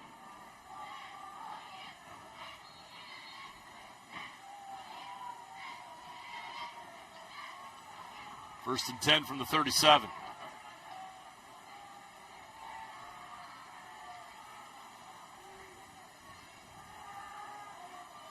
Thrown short, incomplete, out in the flat. Well, intended for number 16. Mountain Ridge is going to have to use that QB run game as well. If you're going empty like this, I actually like the way you're able to spread Corner Canyon out, right? Get that middle of the field wide open. You got to rely on those offensive linemen to be able to knock those 3 defenders back at least 2 or 3 yards. You could pick up 5 yards on QB run game. Second and 10. Over the top. Dumas couldn't separate, and it's incomplete. He's going for his big tight end, who's made some incredible plays this year. Well, yeah, he definitely has. This play is open right here. Needs a little bit more air under that ball right there. But again, as I said at the beginning of the game, if the refs are going to allow that physical play right there, the receivers have to know, don't keep play fighting with the defenders. Get them off and make that play right there. And Greg Dumas is just play fighting, hand fighting with the defender just a little too long there. Third and 10. Nice pocket, throw short to Cunningham. Trying to get to the sticks. He does. Cohen Cunningham uses that speed to move the chains. It'll be first down from the 48-yard line. But look, it's open. Corner Canyon is just playing so far off. That slot receiver is open. Even the number 1 receiver, if you want to do a smoke, they just play off. Like here, they're up here. But majority of the time, they are playing off of these guys. Pocket collapses. Hunt will run. Throws over the middle and catches made by Titan DeYoung. Yeah, great job by Jackson Hunt right there. Waiting, making the defender commit to him, and Titan DeYoung gets wide open. Titan DeYoung continuing to move while the quarterback's out of the pocket, but Jackson just waiting for the defender to commit to him and dumps it off to him. Amazing job right there by both of those guys. Mountain Ridge now in Corner Canyon territory at the 41-yard line. First and 10. Hunt looking. Now he's going to reset. Now throws. Incomplete. Looking for Titan DeYoung at the 27-yard line. It was thrown high and out of bounds. I'm telling you right now, if Corner Canyon doesn't want to cover the second receiver, throw to him all day. They're not doing that. And that's Cohen Cunningham, your star receiver. They're pressed up on the inside receiver, and they're playing man on him. They're not even rotating out, and they're leaving the second receiver open. Still, again, on this one. Second and 10. Over the middle. Intercepted. Picked off. A flag is down. Mason Wood, the linebacker, with the interception. We'll see if it stands. And you run a China route on the outside that comes wide open. Hit it. Pass interference. Defense. Number 21. 15-yard penalty results in a first down. It does not stand. Mountain Ridge will maintain possession. It'll be a first down with a 15-yard gain on the penalty. Here's the thing: is you're forcing the ball into Titan. I get it. I'd use him as a decoy right now. They are double, triple teaming him and leaving the other side of the field wide open. They go to DeYoung here on the receiver screen, the bubble. Which that's nice. That's behind the line of scrimmage. You have two blockers out there. It's almost like a glorified receiver running play right there. That's different than the pass play. But on the pass plays, they're throwing a linebacker underneath him. They have the cornerback who's locked on top of him and a safety over the top. Other guys are open. Hunt rolls left and throws. Catch is made. Inside the 10, fighting for more. Down to the 6-yard line. It's Dumas. Drayton Dumas. You got to put – they're going to go up-tempo right here, but Ofisa's got to get in the football game. You got to get Ofisa in the football game, if not just as a decoy. They're going to stay empty on this play. Hunt looks to the end zone, throws over the middle. In the back of the end zone, caught for a touchdown. They go back to Dumas, and he scores. We said it in the first half. Dumas is the guy. I like him a lot. If you can scheme some things to get him open, great hands, a nice bodied receiver, catches everything. You got to make more plays designed around him and Cohen Cunningham right now. Those guys are getting the single coverages. And Titan DeYoung, as great as he is, we understand that he's just getting triple coverage, and it's extremely hard to get the ball into him. And their best cornerbacks are guarding him, right? Joaquin Rodriguez, one of their best corners, is lined up on him for the most of the game and making it difficult. So it's very hard to get Titan the ball. They're going to go for 2 after missing the extra point on their first touchdown. Trying to get to 14 here. Zone. You got zone coverage. All right, who's sitting down in the zone? Hunt. Looking, now he's going to run. He's not going to get there. Ball's out. The conversion is no good. So it's 31-12. It was an 8-play, 63-yard drive in 2:01, capped off by the touchdown pass here by Dumas. Yeah, I didn't like this 2-point conversion right here. You saw the zone. When you motion Cunningham out of the backfield, you got an imposter in the backfield, and then you motion him out. That's a great stick route. That's a Gronkowski route right there. They do a fake stick route where they fake the hitch or fake the out route and then go up. It's a popular route in the red zone when you have a great tight end. You line him up at the 3 position. He gets a relationship or matchup with the linebacker, and you do a fake out route and a seam route. It's very hard to cover from the linebacker position. Had to cover it a lot. And you got a good tight end like that, and you just fit that ball in. We'll take a break. 31-12. Corner Canyon leads Mountain Ridge in the 6A state semifinal. We'll be back with 9:01 to play in the third quarter. Bucket list hikes, local races, challenging adventures, that one goal that means so much to you. Salt Lake Running Company has the gear and expert advice you need to start and finish strong. You'll be crushing that goal before you know it. With our trained and knowledgeable staff, an award-winning custom shoe fit process, and the head-to-toe products you need, SLRC will gear you up for your goal. Shop in-store at any of our locations along the Wasatch Front or shop online at slrc.com. Welcome back to the UCCU Savings Spotlight. Today's play of the day goes to Becky, a single mom who just got her son Max a youth debit card from UCCU. This is a big win for Max. He knows that UCCU mobile banking makes it easy for his mom to add money to his debit card anytime. It's also a big win for Becky, who knows it also makes it easy to monitor her child's spending anytime. Final score, 1 happy son, 1 responsible mom. With the assist from UCCU.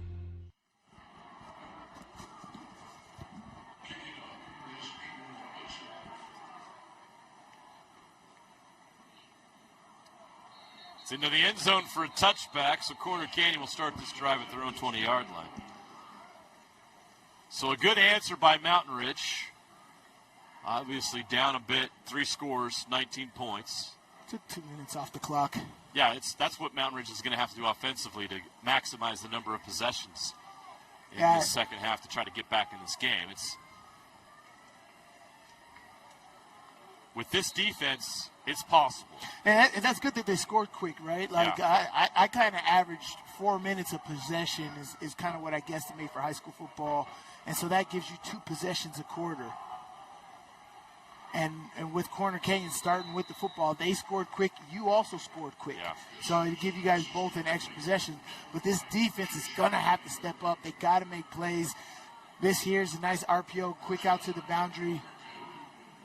Deshaun Mayberry moves the chains with the reception. It's 1st and 10 from the 31. Back to Weston Briggs, and Mountain stacks him up at the line of scrimmage. A great job by the Sentinels.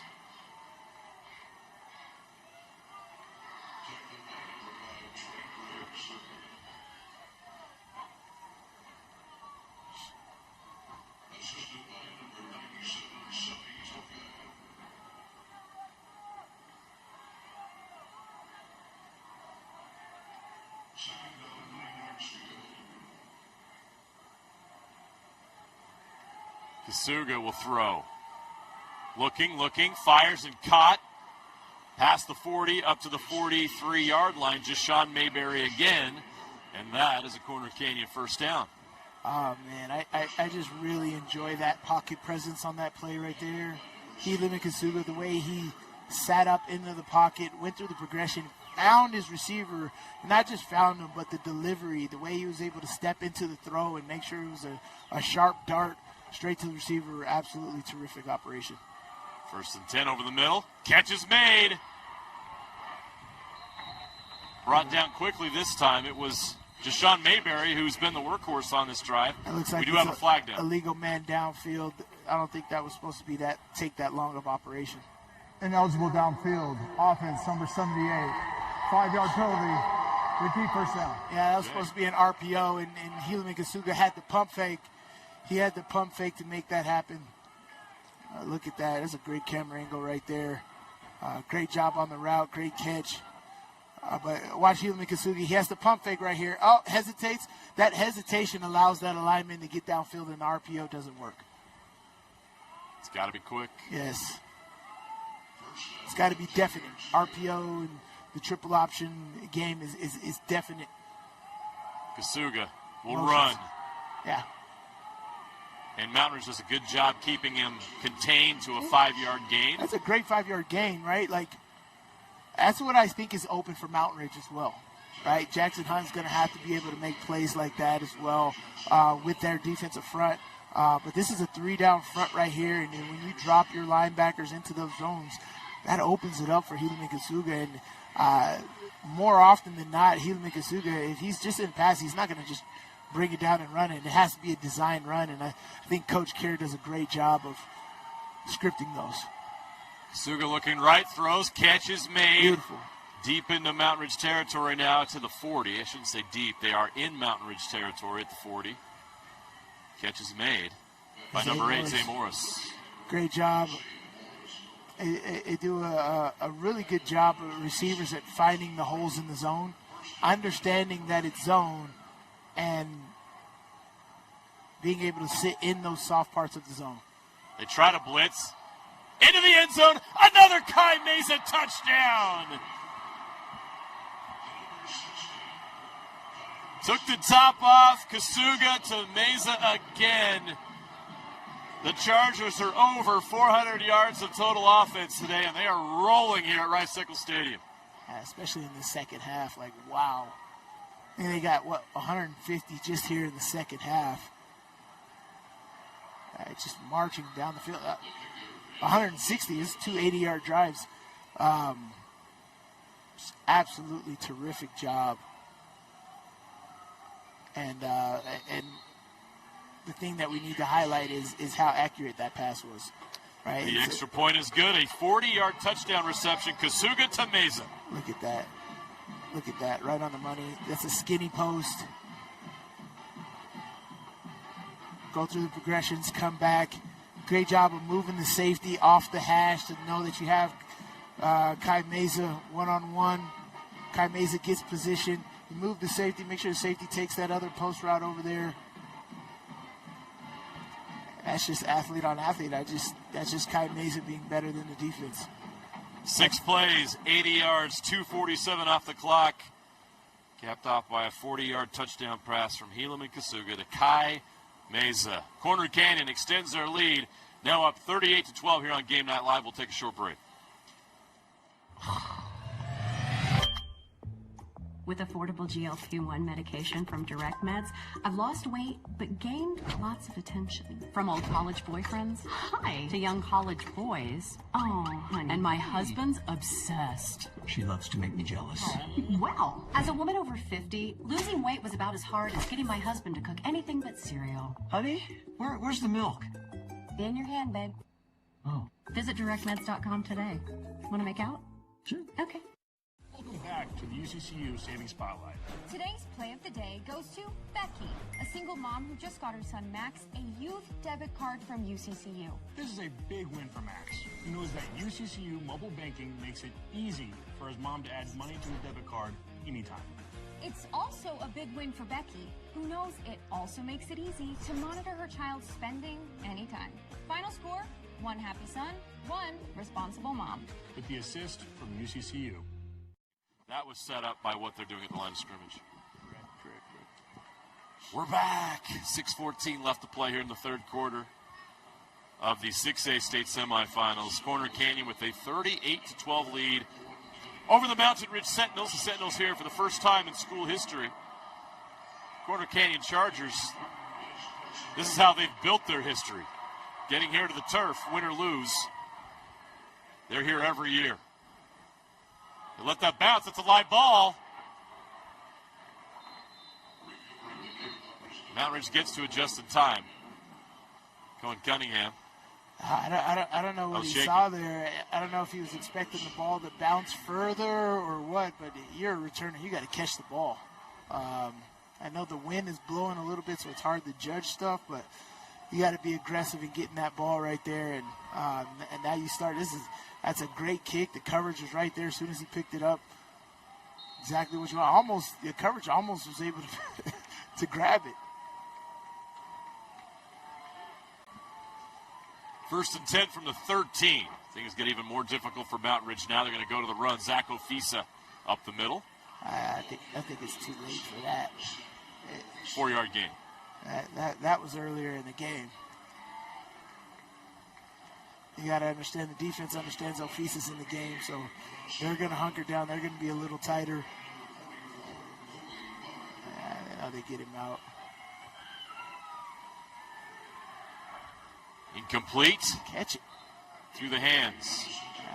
He got T-Rex Cohen Cunningham with another chance. Saw the defender there, but you got to catch that football. That went right in between his hands right there. That's that second receiver we were talking about, right? It's open. They're not rotating out. 3rd and 7. Mountain Ridge will go empty backfield from their own 16.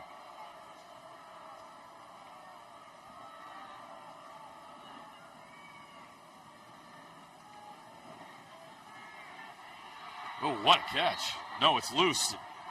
Was not able to hold on to it, and he paid a price. Yeah, Lincoln Twilley was the intended receiver. And this is bad because of the wind is going up. You're not going to get a good punt on this. But that's great defense right there. You almost want to pump and go. That safety bit so hard. Yeah. But how about Mason Hamilton coming up and making that play? That's great safety play. Yeah. See, this corner came inside to guard the out route. He's got the flat. That other safety's rotating over. You just got to have speed. Just go out over there. So Mountain Ridge will punt. Good punt. Fair catch signaled. Yeah. And made at the 42-yard line. Yeah, that's a good punt right there.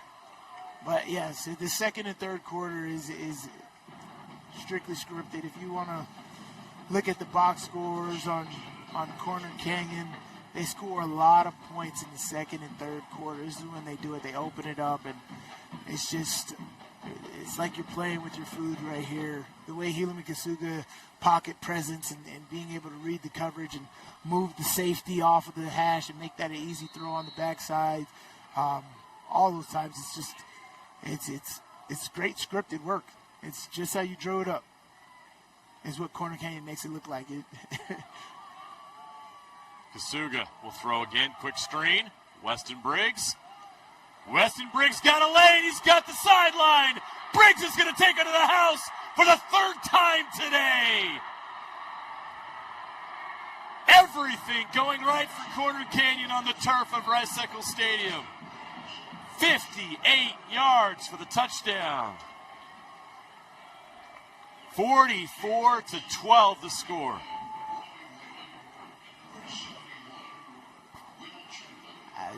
It's great execution. Great execution. Not much you can say about that. You just got to have better individual effort on Mountain Ridge's side, right? You got a lot of guys accepting blocks, and in the game of football, and really I've noticed in all phases, you have to win one-on-one battles, right? You can't be blocked one-on-one. You can't accept blocks. In order for it to be acceptable on defense, you have to be getting double teamed, right? And if you're getting blocked one-on-one, that is not good. And guys got to make tackles and make plays. And Corner Canyon's just putting their stamp on this football game right now. Any and everything they want, they're making it happen.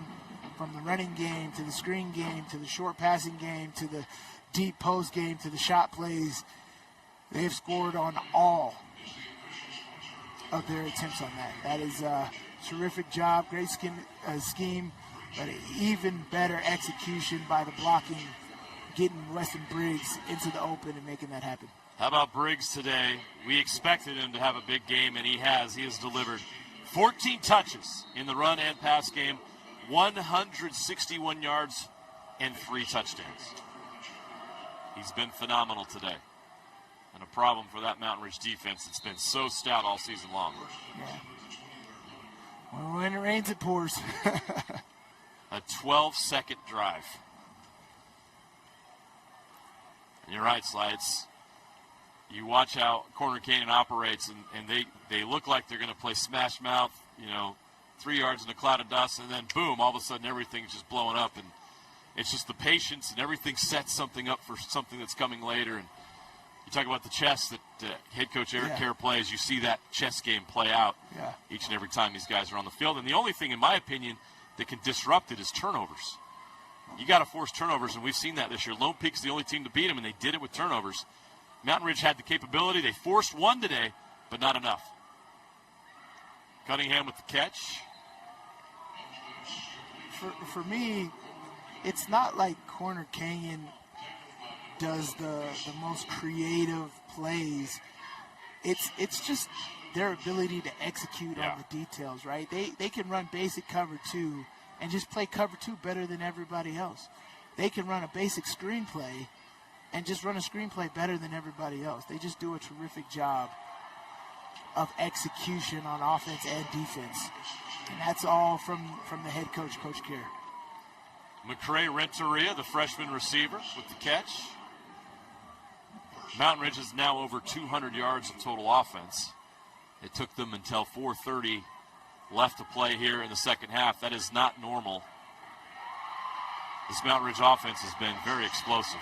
Yeah. Another big explosive play, and that's Titan DeYoung. Flags down on the field.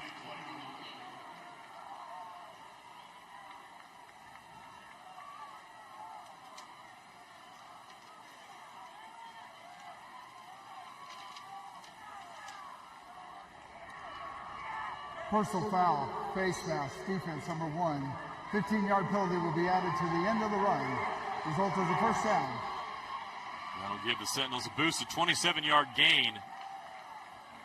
Hunt to Titan DeYoung. Yeah, again, Titan DeYoung has 99 yards on the day and over 1,000 yards for the season. Got 1,051 yards on the season now at the receiver position. Hunt on the receiver screen, picked off, intercepted. Rodriguez. Joaquin Rodriguez, pick 6. 72 yards. His second interception of the day. And the Chargers have turned this into a blowout. All right. You talk about adjustments, right? I was pointing out how Corner Canyon was playing off of the slot receiver. Apparently Mountain Ridge saw that too, and now they're trying to force it in. But now you've seen Corner Canyon, they're running their hard corner from the cover 2, covering that second receiver. He just jumped in front of that. In the last drive, you saw them cheating the corner in on the second receiver covering that route. You got to understand that's coming out. Oh, my gosh. Joaquin Rodriguez, awesome job being an athlete and going out and getting it right here. They're cheating that hard corner, that flat corner in on that slot receiver, and he just went out and stole it right there. And I'm trying to understand it. Who's at fault there, right? Because Jackson Hunt's like, hey, I gotta block that guy. Is that the scheme to tell the offensive coordinator, tell the receivers to look out for that? Does the receiver who's catching the ball need to come back to the ball more? Does the third receiver have to go out and block that cheating corner? Like, whose job is that to get that? I don't know. Yeah, that's awesome job by Joaquin Rodriguez cheating in. They were cheating in this whole second half. And that was a halftime adjustment, I believe, that Corner Canyon made. And wow, way to blow out this third quarter. We have now entered running clock territory with 3:59 left to play in the third quarter. And credit to Corner Canyon for doing that against a very, very good Mountain Ridge team, yes, whose defense has been phenomenal this season.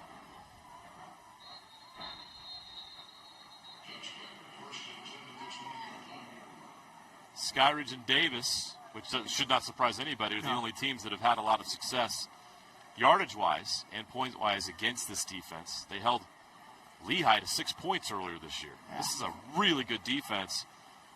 And Corner Canyon has been able to find a way to put up 490 yards of total offense against the Sentinels, which is not a number that happens very often against Mountain Ridge. 52-12 the score with 3:50 left to play. Running clock. Jackson Hunt will throw it to Titan DeYoung.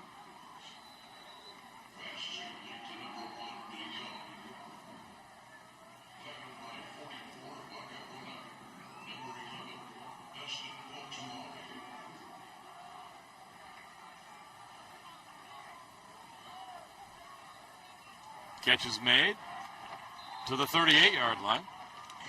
It's Lincoln. So it's McCray Renteria again. That's a great play by Jackson Hunt as the pocket breaks down, and you're seeing him have a great job of keeping his eyes up and finding that receiver. Over the middle. Catch is made. No, it's broken up. Dumas had it for a moment, but it was broken up. Nice play by the Corner Canyon defense. That's there.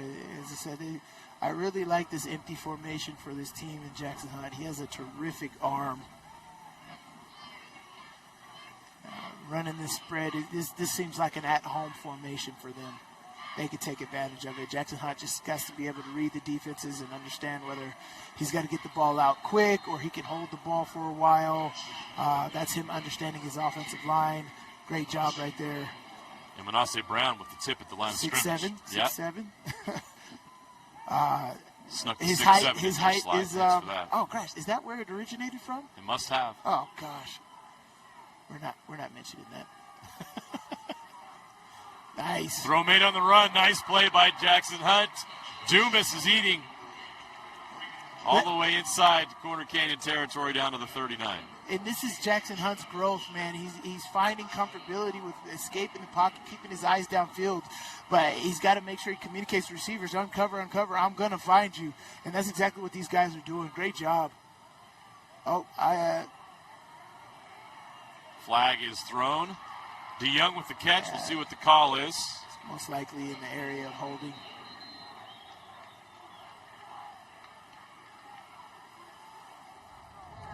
Holding, offense, number 52, 10-yard penalty on the previous spot. First down.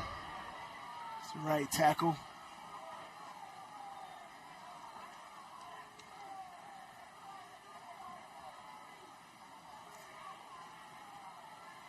Tukiahu with the holding call right there. And For the majority of this game, I would have to say this offensive line has done a pretty good job. Yeah, Hunt's had plenty of time to throw. There hasn't been, I don't even think he's been sacked. You see the time here, over the middle, catch is made. Cohen Cunningham gets a lot of that penalty yardage back and then some. He's all the way to the 31-yard line, and then they got a very manageable 2nd and short. 17-yard gain. Yeah, this is my QB run game right here.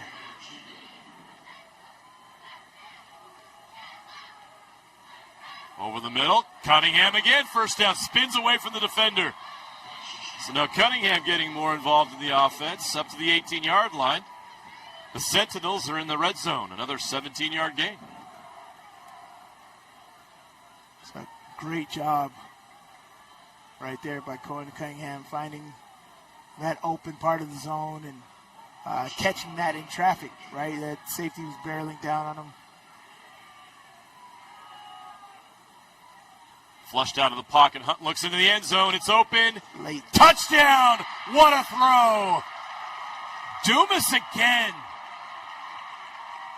His 2nd touchdown of the day. He's over 100 yards receiving. That's crazy. An 18-yard touchdown. He was late on that throw, and it still went through. That's why you got to continue playing. I thought that was going to be an interception. The defender had a beat on it, but the ball got through right there. A great drive by the Sentinels. They'll go for 2 again. 8 plays, 80 yards, and 3:59.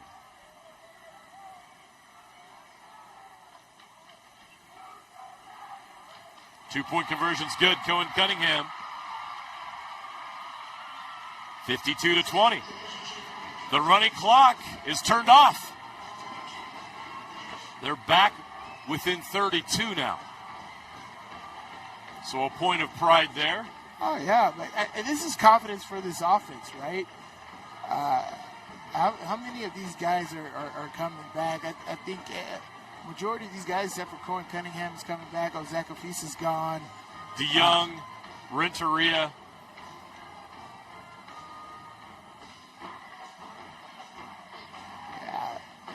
And I'm pretty sure Cole Uluwave is another player on this team that's really good. Will be back. This is a good factory. Good young players. They probably got some young guys that are going to step up as well.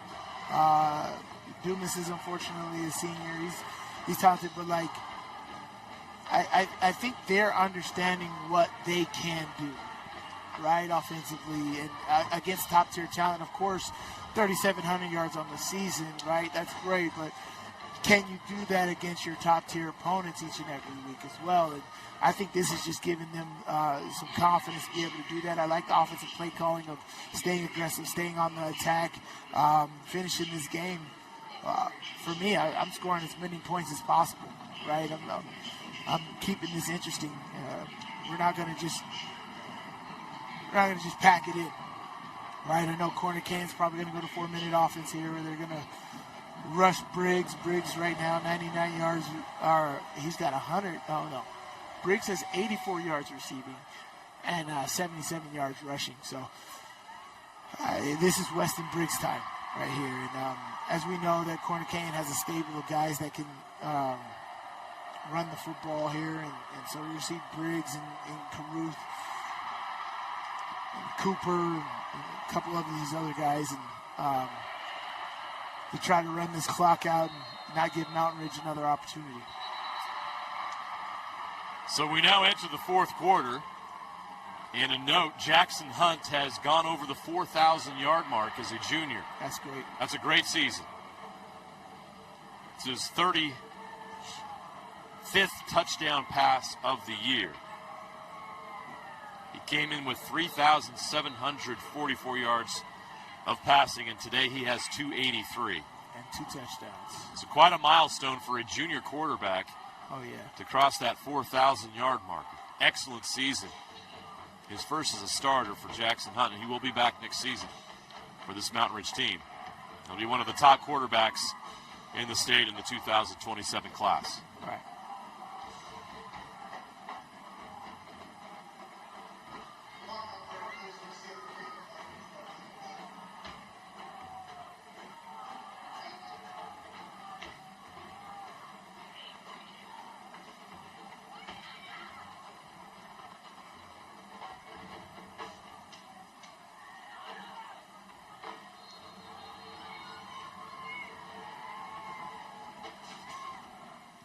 Short kick. Picked up and returned.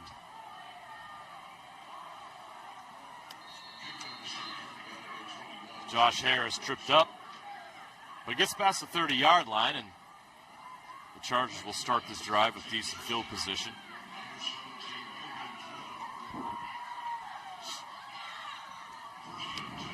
They'll start at the 31-yard line.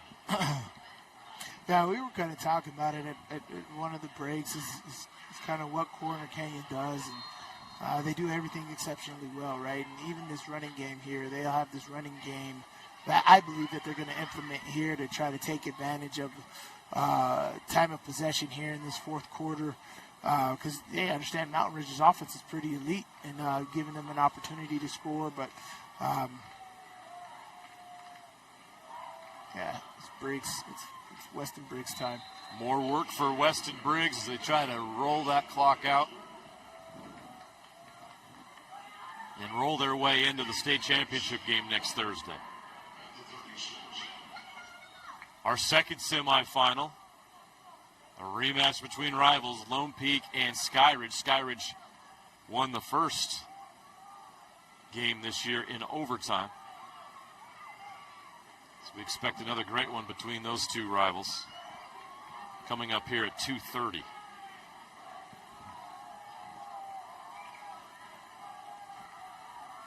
.10:22 left on the clock in this one. Kasuga will carry and gets to the marker for a first down up to the 41-yard line.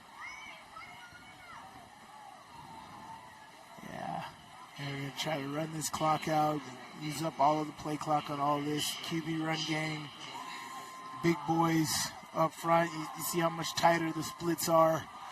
That means that they're planning on going forward.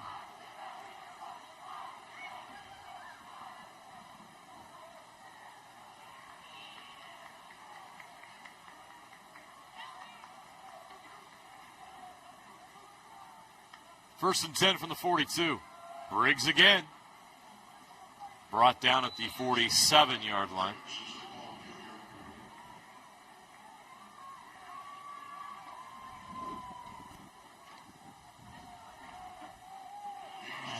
Great job.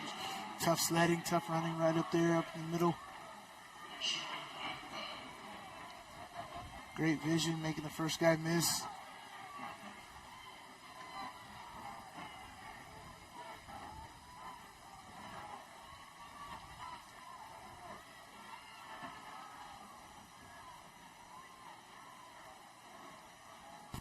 Kasuga threw behind Meza this time, and now we got a flag down as well, and it could be that same situation that happened earlier. Yeah, lineman downfield, he was looking the umpire right in the face. He knows. Yeah. It's just 5 yards. Wasn't a problem earlier, probably won't be a problem here. All right. We've got an injured Mountain Ridge player.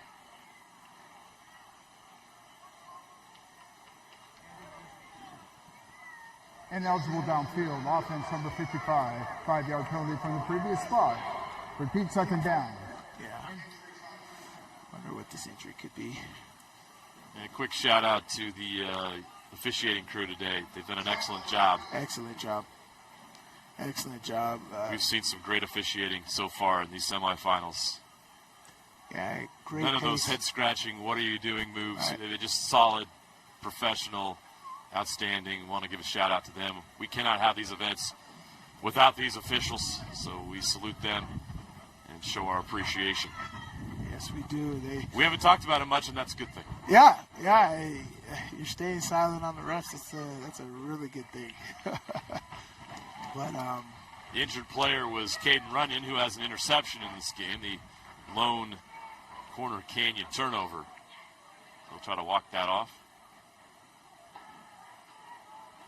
8:32 left to play. 52-20, Corner Canyon leads Mountain Ridge.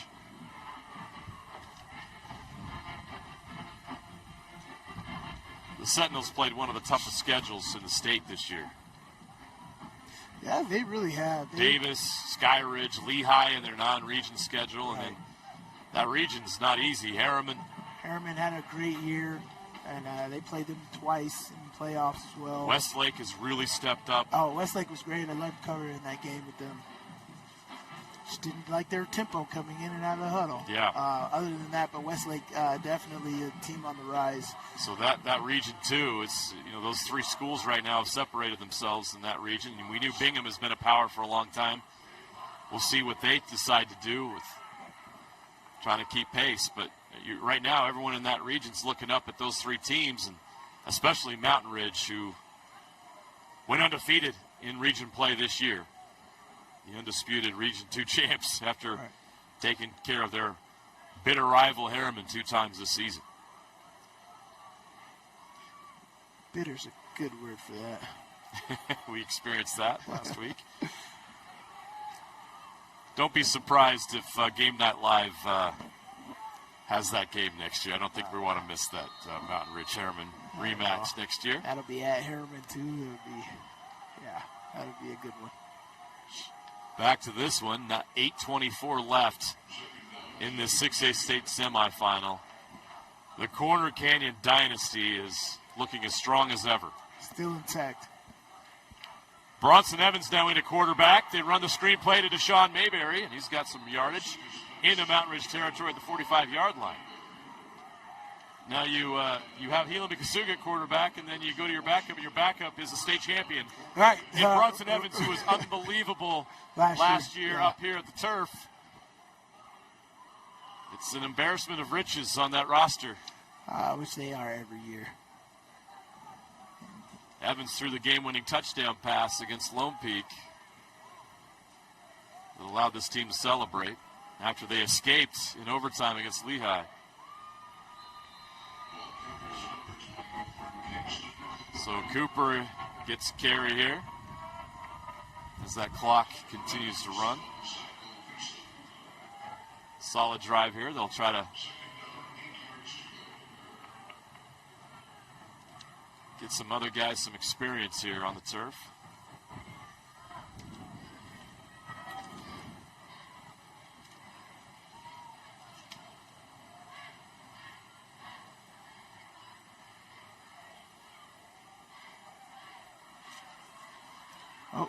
Bobbles the snap. Evans picks it up and he can run. Evans.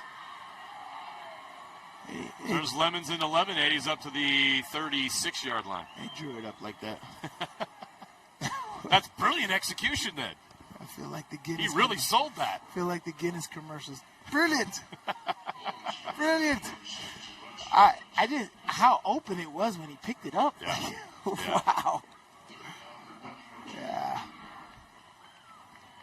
As I say, they're just trying to eat up clock as much as possible right now, and they're ready to punch another ticket to a state title game. Kingston Cooper, 36 yards for the touchdown. Put 6 more on the board for the Chargers and turn the running clock back on. King Cooper.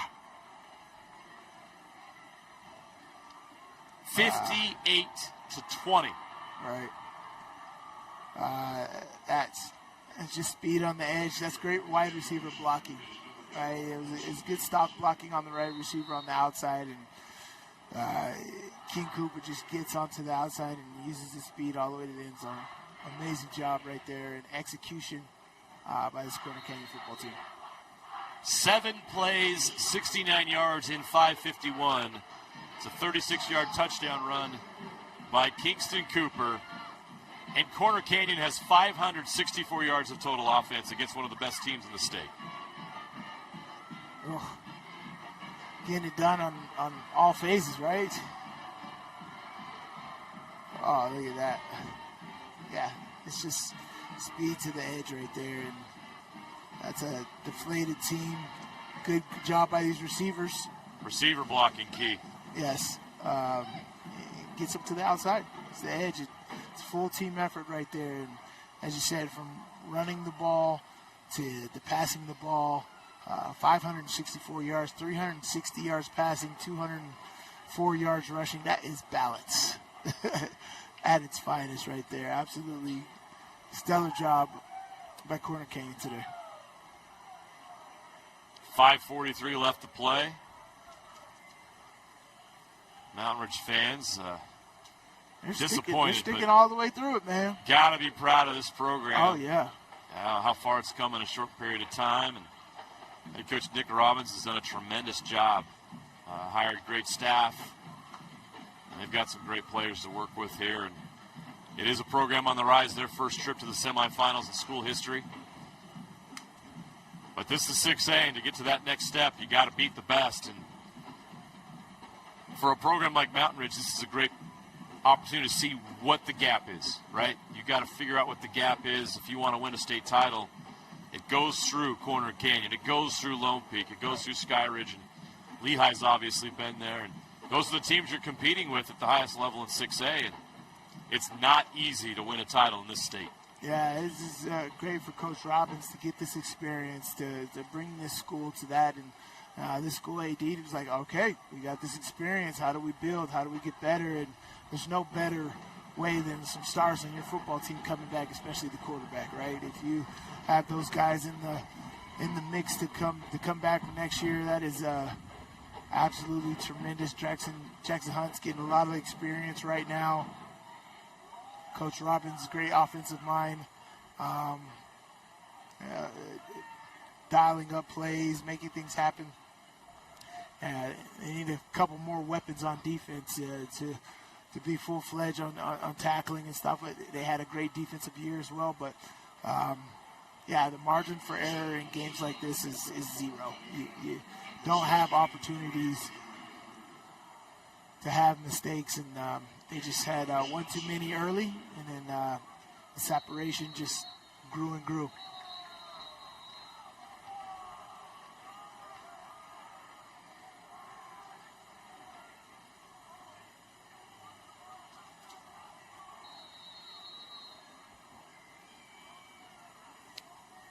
We have enough wind now that there has to be a holder on the kickoff, something to watch throughout the day as we have other games.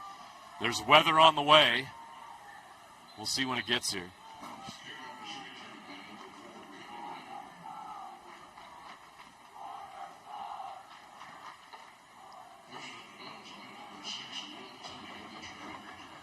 Yeah. So Mountain Ridge will have the ball at the 17-yard line for this drive to start.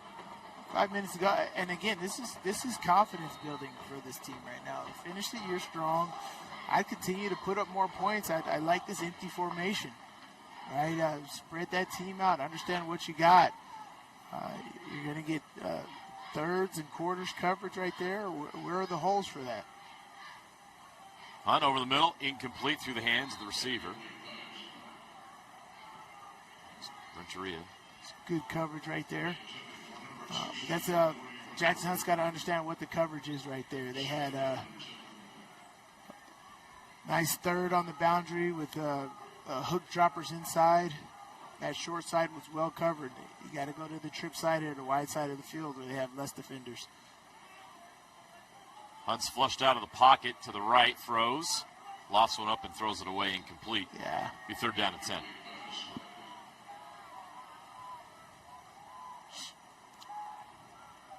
This Corner Canyon team is doing a great job at finishing the game. And, just a terrific job all across the board, offense, defense, and special teams for Corner Canyon.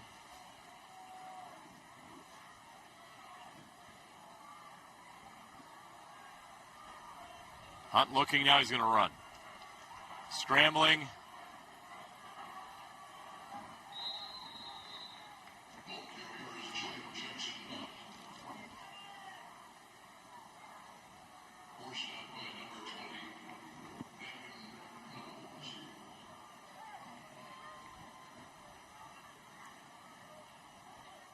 Fourth down in inches. Coming up on 3 minutes left to play. The clock is melting. Yeah. And the Chargers are 3 minutes away from another trip to a state championship game. Hunt will hand it off. Zach Ofisa with the first down up to the 32-yard line. On 4th and 1, another fourth down conversion for the Sentinels. It's been a bright spot for them today. Yeah.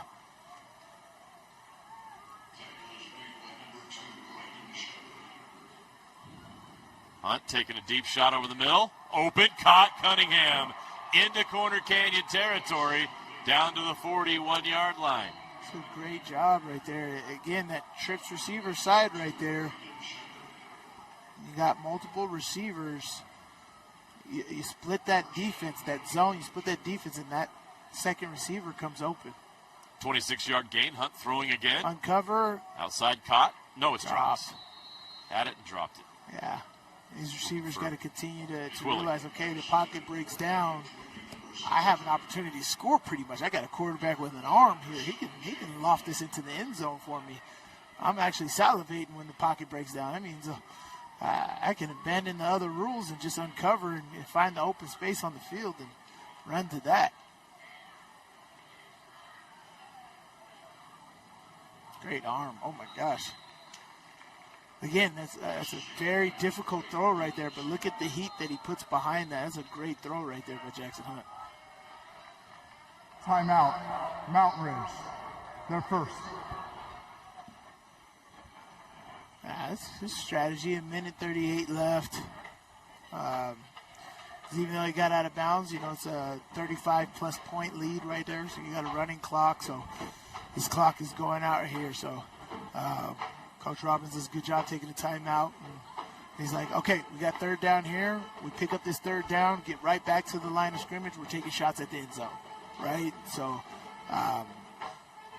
you can have a all hitch route right here, where you pick up this first down, and I run an all hitch. That way everybody's not going far away from the line of scrimmage, and we can line back up quickly.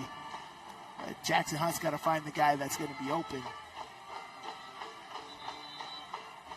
and run that third receiver on a hitch option, right? If they have the hitch covered, make sure you slide back into the open area, which will be the inside. So it's a hitch in by Dumas is what I would call here.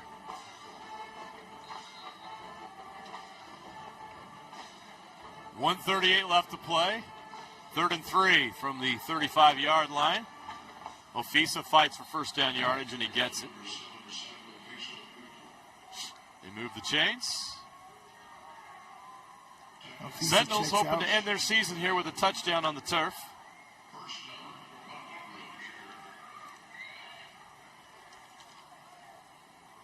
(59-20) the score. Hunt will throw again, and the receiver did not see it. It was Ashton Gates. Yeah, that was very interesting what that play was.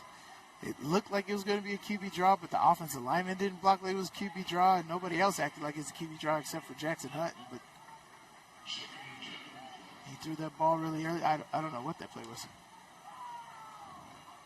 Under a minute to play.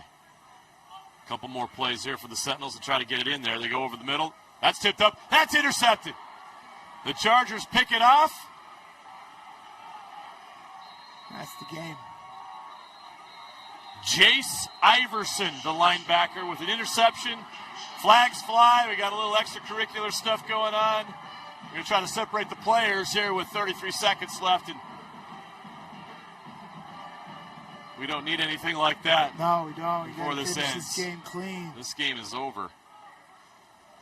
We'll try to get that under control.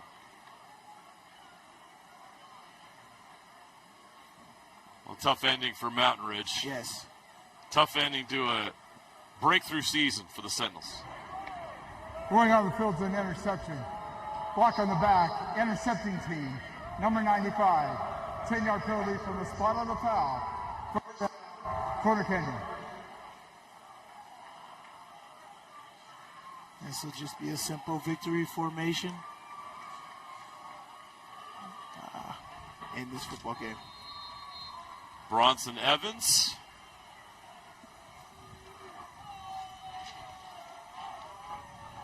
Will do the honors for the Chargers. The senior quarterback takes a knee, and that'll do it. The clock will roll out. Teams will shake hands. The Sentinels had a phenomenal season, a breakthrough season for their program. They reached the turf here for the first time in school history, but their season will end here on the turf as well as the Corner Canyon Chargers dynasty continues to roll on. It's a good football game and just a very good game plan by Coach Kerr. I love the plan of attack from, getting up 14 points in this game to start this game, and the defensive mentality, the execution on all of the play calling, and outstanding play by Kai Mesa. Right? Kai Mesa, Weston Briggs. Yeah. Big games on offense. All the way across the board. Zay Morris, 8 catches, 79 yards. Yeah, just the execution was premier right there for Corner Canyon today. Joaquin Rodriguez, 2 interceptions, 1 for a touchdown. Some outstanding performances, championship performances here today. The Corner Canyon Stars stepped up today. Yes, they did. Let's go down to Kayla Kiesel, who's standing by with Helaman Kasuga. Congratulations, massive game for you. You were in complete control offensively today. What were you seeing out there that allowed you to have that type of offensive momentum? Well, obviously, thank you so much. I think what we saw is just what we saw on film. They're pretty aggressive to the run. We're a great run team, so that opened up a lot of our pass game. And what type of mindset are you taking to this next round, state championship for? It's definitely not your guys' first time, so what type of mindset are you guys taking? The mindset is just to win. Obviously, we're trying to go 3 years in a row. So the mindset is just to win and be grateful to be in the opportunity to get another state ring. What has it meant for you to be a leader of this team? It means a lot. Obviously, there's been a lot of quarterbacks in the past that's come through Corner Canyon. So just being able to be one of them and just to lead this team is a great blessing and opportunity. Congratulations. Thank you so much. Helaman Kasuga. Thank you, Kayla. Such a great guy. That was a great interview. Very calm, confident. Just they understand the mission. They understand that this game. All business, Sly. All business. They understand this game isn't it. It's the next game. He's like, I understand there's been great quarterbacks that came through here, and I want to be one of them. I want to be one of them that hang that banner up in this school, man. And so, Helaman Kasuga, awesome job. Amazing throws tonight. 360 yards passing. Oh no. That was Bronson have 347 yards passing, excuse me. Just a terrific job all the way around by this entire team. The offensive line, Weston Briggs, Kai Mesa, the defense playing absolutely out of their minds, creating turnovers, doing exactly what they needed to do to win this football game. And Corner Canyon going back to a very familiar place. The Corner Canyon Chargers will have a chance for a three-peat next Thursday here at Rice-Eccles Stadium. Who will they play? We'll find out next. Kickoff at 2:30 between Sky Ridge and Lone Peak. Until then, we're going to send it down to the KSL Sports Rewind guys. Dane, Jeff, and Coach Larson standing by. Let's head down to the north end zone.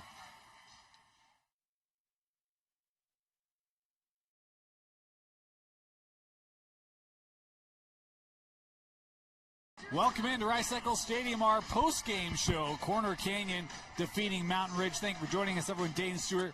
Thrilled to be joined by Ed Larson, Jeff Hansen. Look, this game, we talked about, Mountain Ridge kind of David-Goliath type matchup, and Corner Canyon had the lead at the break. Coach, you said they might run it, they might throw it. They came out super aggressive as we have a look at our relight highlights here of the second half. Of course, use KSL 10 to get 10% off of your relight, but it was Corner Canyon throwing the ball in the second half to get things going. Yeah, you look at the way that Helaman Kasuga just came out, and they were just aggressive. They never quit. They never stopped. Taking having their foot on the gas pedal. I just ate a sandwich, and the longer it sits on my tongue after, it's getting a little spicier. The longer it sits here. That's kind of how that Corner Canyon offense was. It started out a little bit slow, and it just got spicier and spicier as the game went on. And they just never let up. It was relentless all through all 4 quarters. Mountain Ridge did get something going there on this drive here in the third. There's a couple nice catches. You saw Cohen Cunningham get one, and this was to Dumas, and trying to finish this drive off here. They played with heart and effort all game long, Mountain Ridge did. Just could not match up with his Corner Canyon defense and keep pace with their offense either. Yeah, a little too much. And, the nice thing is, first-year head coach. Program's going to go in the right direction. They're going to learn from this. You always learn when you play against the best. And I think they're going to take this and say, hey, this is the standard now that we have to live up to and understand what it takes. And I think they're going to grow from this. Kai Meza was a problem, right? Those 2 touchdowns for Corner Canyon went to him, and then they continue to just lay it on as Weston Briggs. We talked about him. Coach, what makes him so special well, we'll actually come back to that. You made some great points when we were watching this play as he takes that in, but when we come back from this, we'll let you talk about Weston, what you love about this young man, what a career for him is. Again, this is really kind of the play that probably sealed it, right? It's like, okay, probably not going to be a comeback in the dreams of Mountain Ridge today. We talk about those guys that just step up for corner. You have the headliners, the stars, and then it's guys like Rodriguez right there. His second interception of the day. He returns this one back for a pick 6. I mean, Coach called it out before the game, but yeah, there's just always a few others that you have to worry about with corner, and Rodriguez came up big today. Dumas had a great day for Mountain Ridge. He really did. It's kind of that third option. But, again, Corner Canyon too much as they cruise in this one. Now we'll come back, Coach, and I want to get your thoughts. Because you made the point, you're like, man, what makes Weston Briggs so tough as a running back? Talk to us about what has kind of stood out to you as you watched him. Well, you have what you call a little scat back. Guys that hit the holes hard and fast. That's not him. He's a perfect zone runner. And he's got that ability to hit the line of scrimmage with just the right tempo, the right speed, so that the double teams can come off and go to the next level. And when he sees the crease, this is what makes him special. Is like you can have a lot of backs that do that, but he's got a gear that you just don't see because of the way he attacks the line of scrimmage. And once he gets through that first level, my gosh, you see that screen and he just separates himself, and you're like, that speed is hard to fathom and to grasp unless you see it in person. You see it on film, but you see it in person, then it's like that's a different level dude. And he's got that, and that's what makes him special. Is he's slow to the line of scrimmage in that zone run stuff. He understands it, and then when it breaks, he puts it into second gear. And I think he's even got maybe a fifth gear if we're going to go back to talking about Teslas. That's right. I mean, he phenomenal. He did what he needed to do, and obviously they were just clicking on all levels with the pass game, the run game, the screen game was working for them, and they did a great job. That's what's so tough about corner when you're going up against them. As you watched that game, it felt like Mountain Ridge was having some success on both sides of the ball. It felt like they were winning some reps, winning some plays. Corner just doesn't quit. They just keep going, and they're relentless, and there's so many weapons that you have to really play near perfect football for 4 quarters, for every snap, because they're always looking to break that one big play. You stop them, for 1 or 2 yard gains, and then you think you have them stopped, and Weston Briggs, it goes upfield. It happens that quick, and it's happened to everybody throughout the state of Utah and outside of the state of Utah when they've played Corner Canyon. Well, and Coach, you talked about, at halftime that you thought, they may come out and run the ball and kind of, put their foot on the throat, but at the same time, it's like, well, Long Bombs do the same thing. Like, they can beat you in so many ways. It's such a versatile team with the skill players they have and with the talent they have up front. It's like, well, we can throw it if we want to. We can run if we want to. We can do whatever we want. And it looked that way today here in the semifinal. Still a great year for Mountain Ridge. We talked about only the second time in program history. It's a young program, but only the second time they've gotten to double-digit wins in a year. Only the second time they've gotten to Rice-Eccles Stadium. I mean, Jeff, this group is littered. And it was good to see Cohen Cunningham make some plays in this second half because he's been so good for them this year. But they kept battling. I know Hunt threw a couple interceptions as this game went on, trying to make plays for his team. But you look at what this Mountain Ridge team did this year. Region champs out of Region 2. Fantastic year for the Sentinels. Yeah, there's a lot to be proud of for this team, first and foremost. They go out and they win their region, a region that was a lot better than a lot of people thought they would be. That was a tough, competitive region. They won. That's great.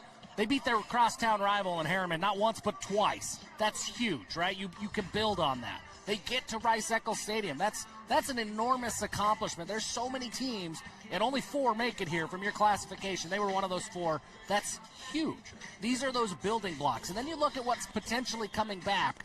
Jackson Hunt he's coming back, right? Titan DeYoung is coming back. Cole Uluave, he's coming back. That's a really strong foundation with some pieces on both sides of the ball that now there's reason to be really excited for the future of Mountain Ridge. And then you look at the guys like Jackson Brown on defense and Cohen Cunningham and Ofisa, some of these seniors that we talked about it a little bit yesterday with some of the teams that lost, that maybe they're not part of the future now, that hey, when Mountain Ridge goes on and they make it to the championship game or when they win that first state championship, the seniors today don't get to be a part of that, but they're absolutely a part of that legacy. They're some of the enablers that are going to make the future happen for Mountain Ridge football. So, yeah, absolutely nothing to hang your head on today for the Sentinels. They had a fantastic season, and as they go through and they look at that resume that they've built this year, there's a lot of accomplishments. There's a lot of bullet points that they're going to be able to highlight, and I hope those seniors are proud for the rest of their lives because they did a lot of really good things this season. A lot of really good things this season. And when I was in high school, my extracurricular, they took state the year after I left. Now, some of that was because addition by subtraction, let's be honest. But there's something to be said about what you're talking about, building the foundation, right?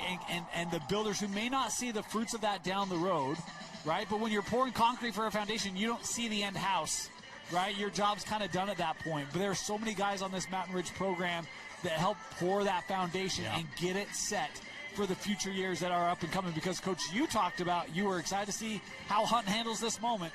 First-year head coach, first-year starting quarterback. And you talked about how confident he played. Didn't let the moment overwhelm him. Where do you feel like Jackson Hunt since as he prepares to come back for his senior year when you look at his maturation as a quarterback? Yeah, now he's going to take a look at this whole season. He's going to take a look at all the games that he had. He's going to take a look at a lot of his game, his technique, his footwork, his reads. And I think, and I know Nick will have him saying, okay, here are the 2 or 3 things we need to improve on, and now let's go to work on it. And if he does that, he's just going to continually get better. And he's going to have more control of this offense now that he's had a full year under his belt. There's nothing quite like that second-year starter for you to come back with. And everybody is going to be better because of that guy at the quarterback position. And if he'll be humble and be coached and take what the coaches are telling him he has to improve on, then he's got a great chance to play well beyond his high school days. He's got a great chance to do something special for Mountain Ridge next year. You see kind of how he plays and his mindset and his execution level. He has a chance to be special next year for Mountain Ridge. That's a year away, but excited for his progress this year to next year. Fantastic year for Mountain Ridge, but today it was Corner Canyon advancing to, we talked about 9 straight semis. They've won the last 8. This will be their 8th straight appearance in a state championship game. I think that's only been outdone by Skyline in the 90s. They hit 9. So that's right around the corner, but Corner Canyon advancing. Congratulations, Helaman Kasuga, Weston Briggs and company, that defense. We will see them again next Thursday for the 6A state championship. Who will they play? We are about to find out. We're going to head to a break. We'll be right back with our other 6A semifinal preview game right here on KSLSports.com. Don't go anywhere. Hi, I'm Austin Strong, CEO of Tab Bank. As a former high school athlete in the state of Utah, I recognize how big of a role high school sports can play in developing student athletes' lives, even outside of the sports they play. For me, high school sports taught me how to work as a team, how to lead through adversity, how to share success, and how to face all challenges. While I didn't become a professional athlete, it was these skills that gave me a head start in life after my high school career was over.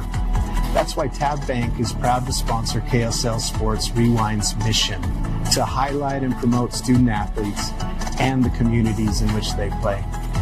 As a proud Bonneville Laker, I know the importance of the role a community plays in the success of a team, and I wanted to create a banking environment that gave our customers that Friday Night Lights feeling of community and togetherness.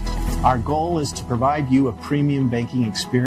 My name is Kate, and I'm a real client of Siegfried & Jensen. They let me know if there are any changes to my case, so they're... 9. Clean out those closets and experience the warmth of giving.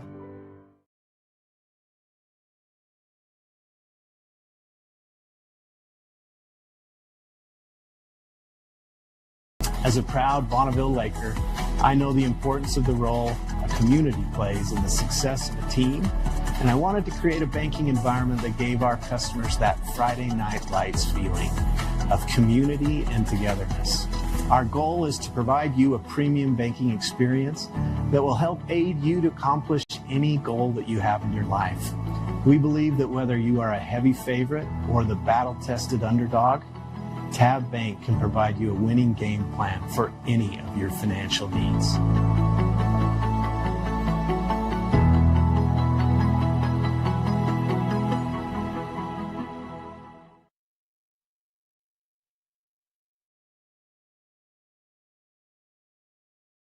Spotlight.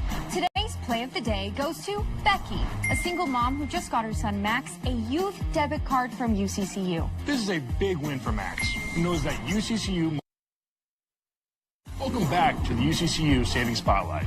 Today's play of the day goes to Becky, a single mom who just got her son Max a youth debit card from UCCU. This is a big win for Max, who knows that UCCU mobile banking makes it easy for his mom to add money to his debit card anytime. It's also a big win for Becky,